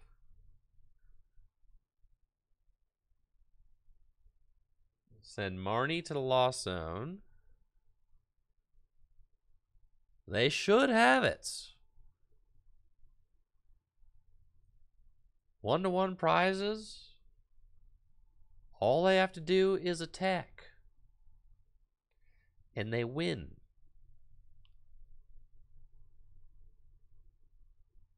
They've got switch cards left in the deck. They cannot possibly have... They've got a net. They've got...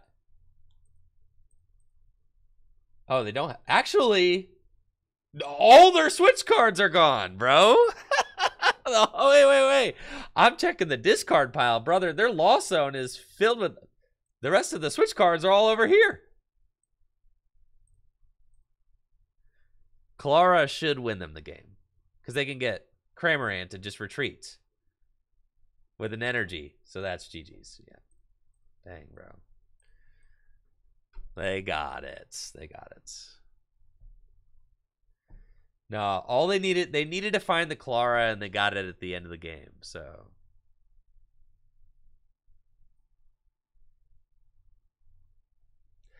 I'm honestly, this is gonna be the only stream where I play this deck, because I am sick of it. For sure. Honestly, I almost won, considering, yeah, I didn't play Colress until like turn 4.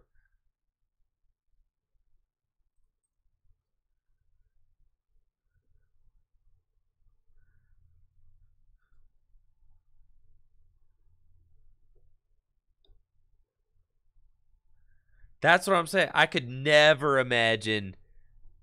I would never play this deck at a regional championship. Never. But. Alright, looks like I'm playing against Hisui and Zorak, and they scoop. That's cool. I'll take it.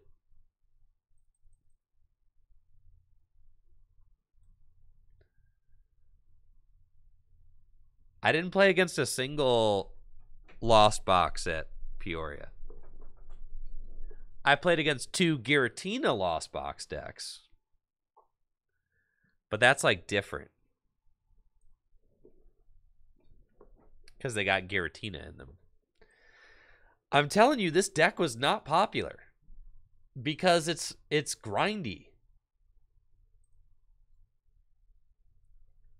Yeah, I played against a million Curum, though. Now, if I could have every opening hand look like this, I would play this deck probably, but that's just not the reality.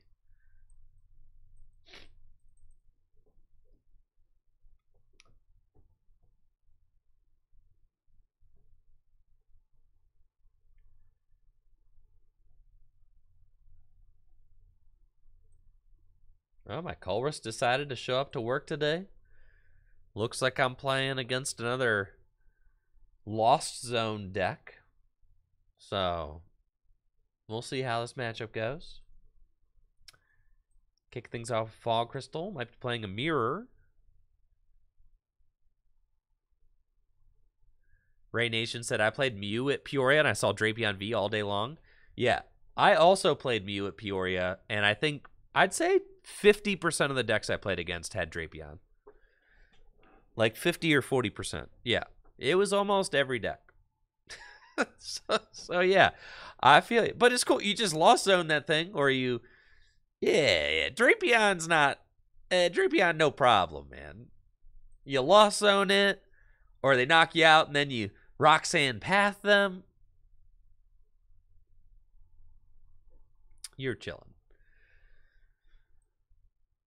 We'll see what attackers my opponent decides to get with the Battle VIP pass. I am thinking that this is probably a 60-card mirror.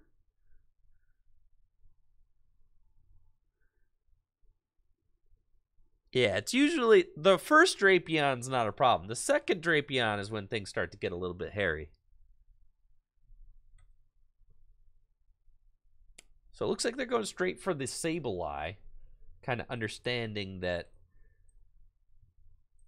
they're just chugging along, going for the turn 2 Sableye, which makes sense. I'm going to be going for the turn 1 attack with Cramorant, and then followed up with some Sableye plays. That would be cool. I got another Battle VIP pass and get more Pokemon. Honestly, the wider bench is like fine for me though, because it's more Pokemon for me to be able to damage with Sableye. Y'all think it's possible to get a turn 1? You think it's possible to get a turn 1 Sableye? Has anybody in the chat ever gotten a turn 1 Sableye? I don't think it's possible. Like, not really, right?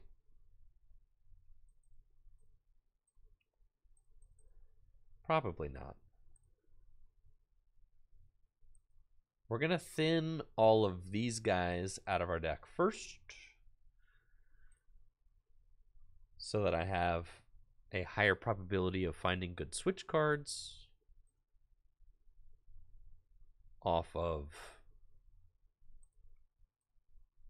the Colress. So here we go. Colress's Experiment. Want Clara. Switch card. Cross switcher. No. Just the switch cards. The switch cards seem kind of insane in the mirror match.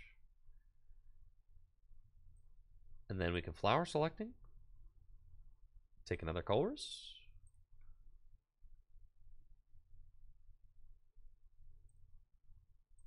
I've got 3 cards in the Lost Zone.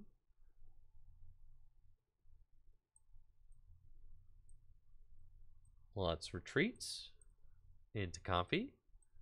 Flower Selecting. Find switch card number 4. Okay. And then we could Primate Wisdom, the Colress's Experiment, on top of the deck.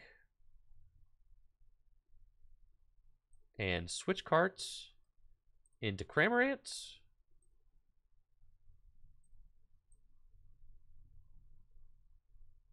We can also just put down the Charizard, I think is fine. And then Spit Innocently for 110 damage. We find another Colress's Experiment. The Charizard just being there is kind of fine, because with the Charizard there, I don't have to worry about finding it later if I want to attack with it. So that's pretty neat. The switch cards are going to be key in this mirror match, because I want to try and get up to 10 cards in the Lost Zone. And I want to be able to heal the damage that my opponent places onto my comfies and stuff with the switch cards. So that is the idea. Looks like they're going for Culver's Experiment 2. They've got 1, 2, 3, 4, 5, 6, 7, 8 cards in the Lost Zone now. Path down. They can vacuum the path away. Yep, lost vacuum. And then that puts 2 more cards in the Lost Zone for them. So they have 10 now. 1, 2, 3, 4, 5, 6, 7, 8, 9, 10.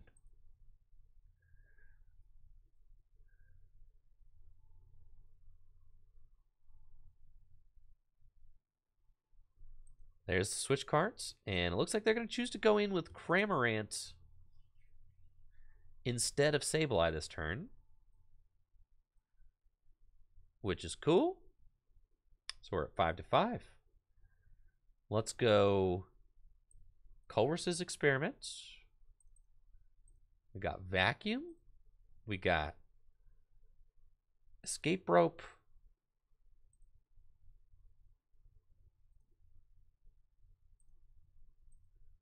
And a Psychic Energy.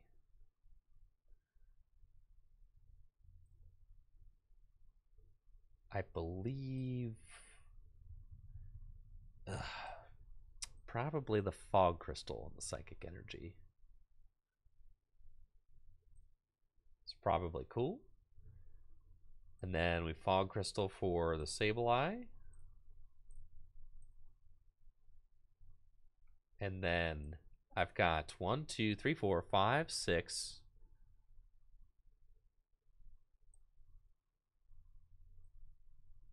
7, 8. Flower selecting. There we go. It's good. Scoop up net the Comfy. And then flower selecting again. We get either a Marnie or the other Sableye. We'll take the Sableye. And then we've got 1, 2, 3, 4, 5, 6, 7, 8, 9, 10 in the Lost Zone now. So we're good to start going in with Sableye. Can switch cards. And I don't really want to bench anything else. But I think that I can bench a Comfy. That's fine. But I think I hold the Sableye. And I think I Primate Wisdom the Culver's Experiment. And then we can Lost Mine and we knock out a Comfy. And then play some on the Sableye. And don't really want to put any on the Cramorant. Some on the Sableye. What's their scoop up net counts?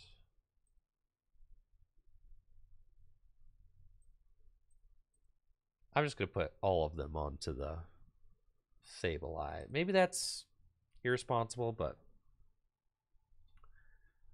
you don't want to put the damage counters on the other Comfy because they will just use scoop up net on that, right? Like Comfy is the preferred target for scoop up net. So when you place the other damage counters onto Comfy, you make it easy for them to make that decision. And you don't want to make their decisions easier for them.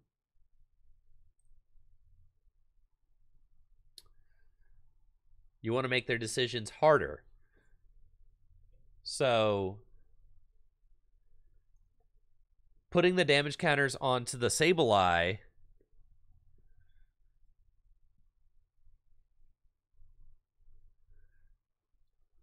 yeah, the reason why you're putting 7 on a Comfy is because it's got the lowest amount of hit points. Yeah, for sure. So now we force them to choose, right? So they had to use Scoop Up Net on the Sableye, but that means that they don't have to, they like didn't get to use it on the Comfy. And since they used Escape Rope, they could have used Escape Rope, promoted Comfy, then used Flower Selecting, then use Scoop Up Net. So instead they just basically use Scoop Up Net for no effect other than just to heal, which is like what we want. Especially since we're up a prize. That's kind of what we're trying to do. So we're just trying to continue to force them into weird situations. We'll see where they place damage counters with their Sableye this turn. They got 12. And it looks like they're going to choose to knock out my Sableye and then go double Comfy, which makes sense. This turn seems like a fine turn for Clara, but let's Flower Selecting first. We find Air Balloon and Cramorant. Air Balloon seems like a good card to have. Could switch cards into this Comfy. Flower Selecting again. I should have Primate Wisdom and... yeah, it's fine. You Primate Wisdom and then you Flower Select. I get it, okay? All right, then we're going to Clara. We're going to Clara. We're going to do both. Going to get these back. And these back.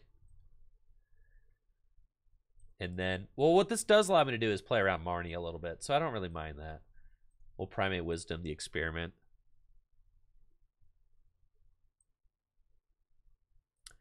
Put down Sableye and switch carts into the Sableye. And then we'll attach the Psychic Energy to Sableye. And I think I'm going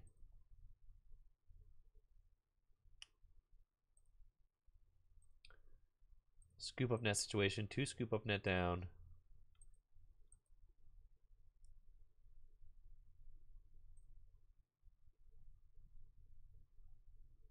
Go Lost Mine. 1, 2, 3, 4, 5, 6, 7, 8.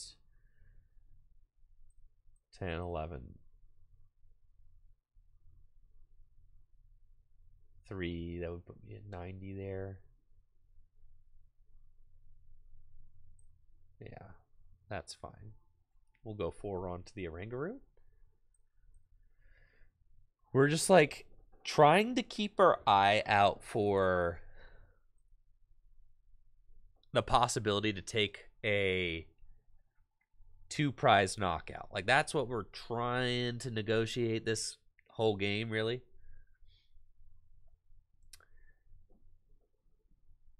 Because the first player to take a double knockout is going to be in a real good situation.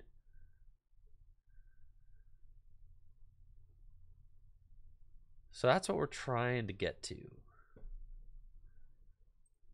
Again, they have 2 Scoop Up Nets left in the deck, so I didn't really want to put damage counters on the Comfy, though it looks like they didn't. Maybe they're trying to save the Scoop Up Nets for just the right time. I've got plenty of Scoop Up Nets left in my deck, too. I've only played 1 so far. So I've got a lot of flexibility when it comes to healing my Pokemon. So I'm going to do a pretty good job at denying that double prize knockout for my opponent. The real question is, will they be able to like disrupt my hand coming down the line here? But I like the Oranguru is going to help me to continue stacking the cards that I want. So I like that. So instead of like lost zoning these battle VIP passes with the Oranguru, instead I'm just going to stack the cards that I want. Let's grab Clara.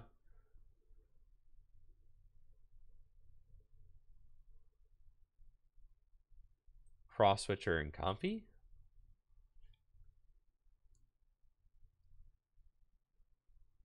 Cool. Flower Selecting. Cool. And then is there any other Pokemon that I would rather knock out? So this can go to 8.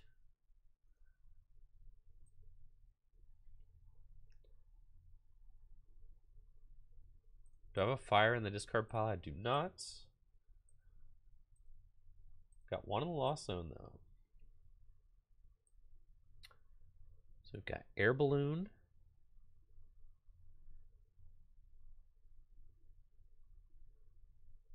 I think that's... Yeah, I'm pretty much good to just stack the Clara, Primate Wisdom, the Clara on top of the deck. That's like a card that definitely helps me right now. And then I'm wondering, do I want to do something like Gust up the Charizard just to be annoying? That's probably fine.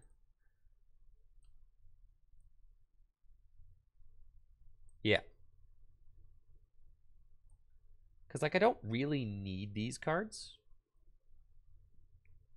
right now. In fact, like, if I get my hand disrupted, they could just get in the way. So we probably don't really care. And then we can just go Lost Mine. 1, 2, 3, 4, 5, 6, 7, 8. And then we could go your 160.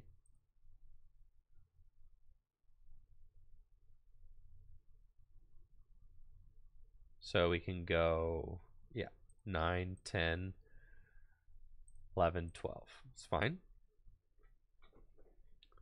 Take out the Oranguru. And we find another Sableye. Oh yeah, they can Charizard. But if they Charizard, then I can Charizard. But I guess I gotta find a fire energy, huh?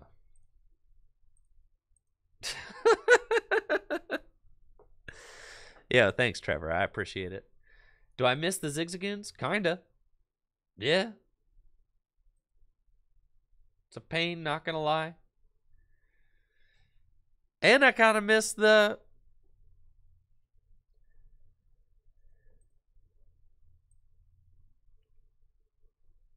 I'm wondering if I have a...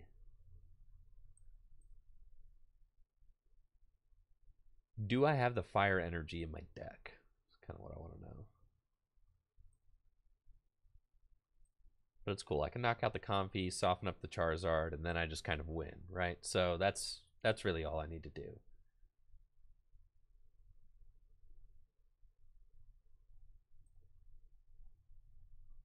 So let's Prime of Wisdom. That, and then we'll Flower Selecting. Grab the Marnie. I think we're just going for Clara and just knock out the Comfey. Yep.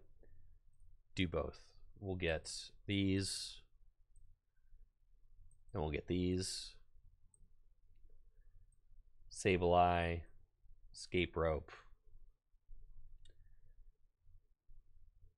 And we just soften up the Charizard to the point where it's getting knocked out next turn. So long as my opponent can't take a double knockout, it should be okay. They send up Comfey, I send up Sableye. I can put the path down too. Bench another Sableye, do this. And we'll Lost Mine. 1, 2, 3. And then we're putting 1, 2, 3, 4, 5. And the rest over here.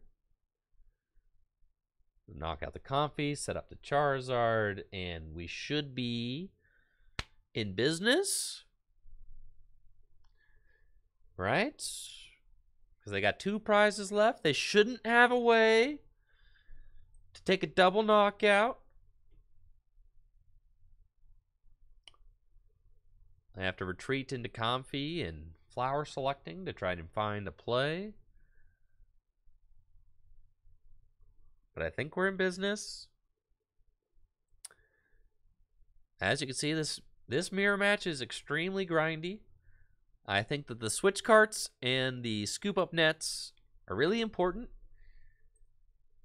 Obviously, being able to heal the damage that your opponent's trying to set up with Sableye is kind of everything. So, as you see, my opponent did not have it. That is GG's. And that's a wrap. All right, guys. I got to get rolling on some videos and stuff today, so I'm going to get out of here. I'll be back tomorrow morning. Earlier tomorrow morning, okay? Earlier. Yeah. Hand disruption is extremely good in this format. That's what I like.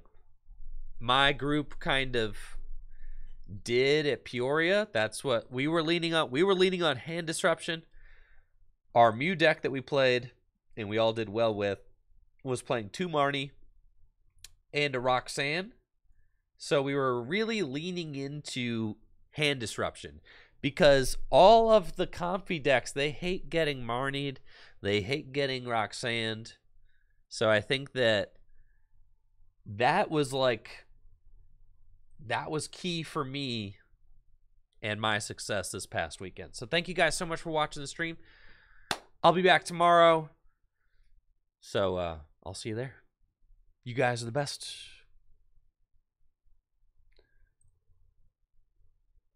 Let's raid somebody.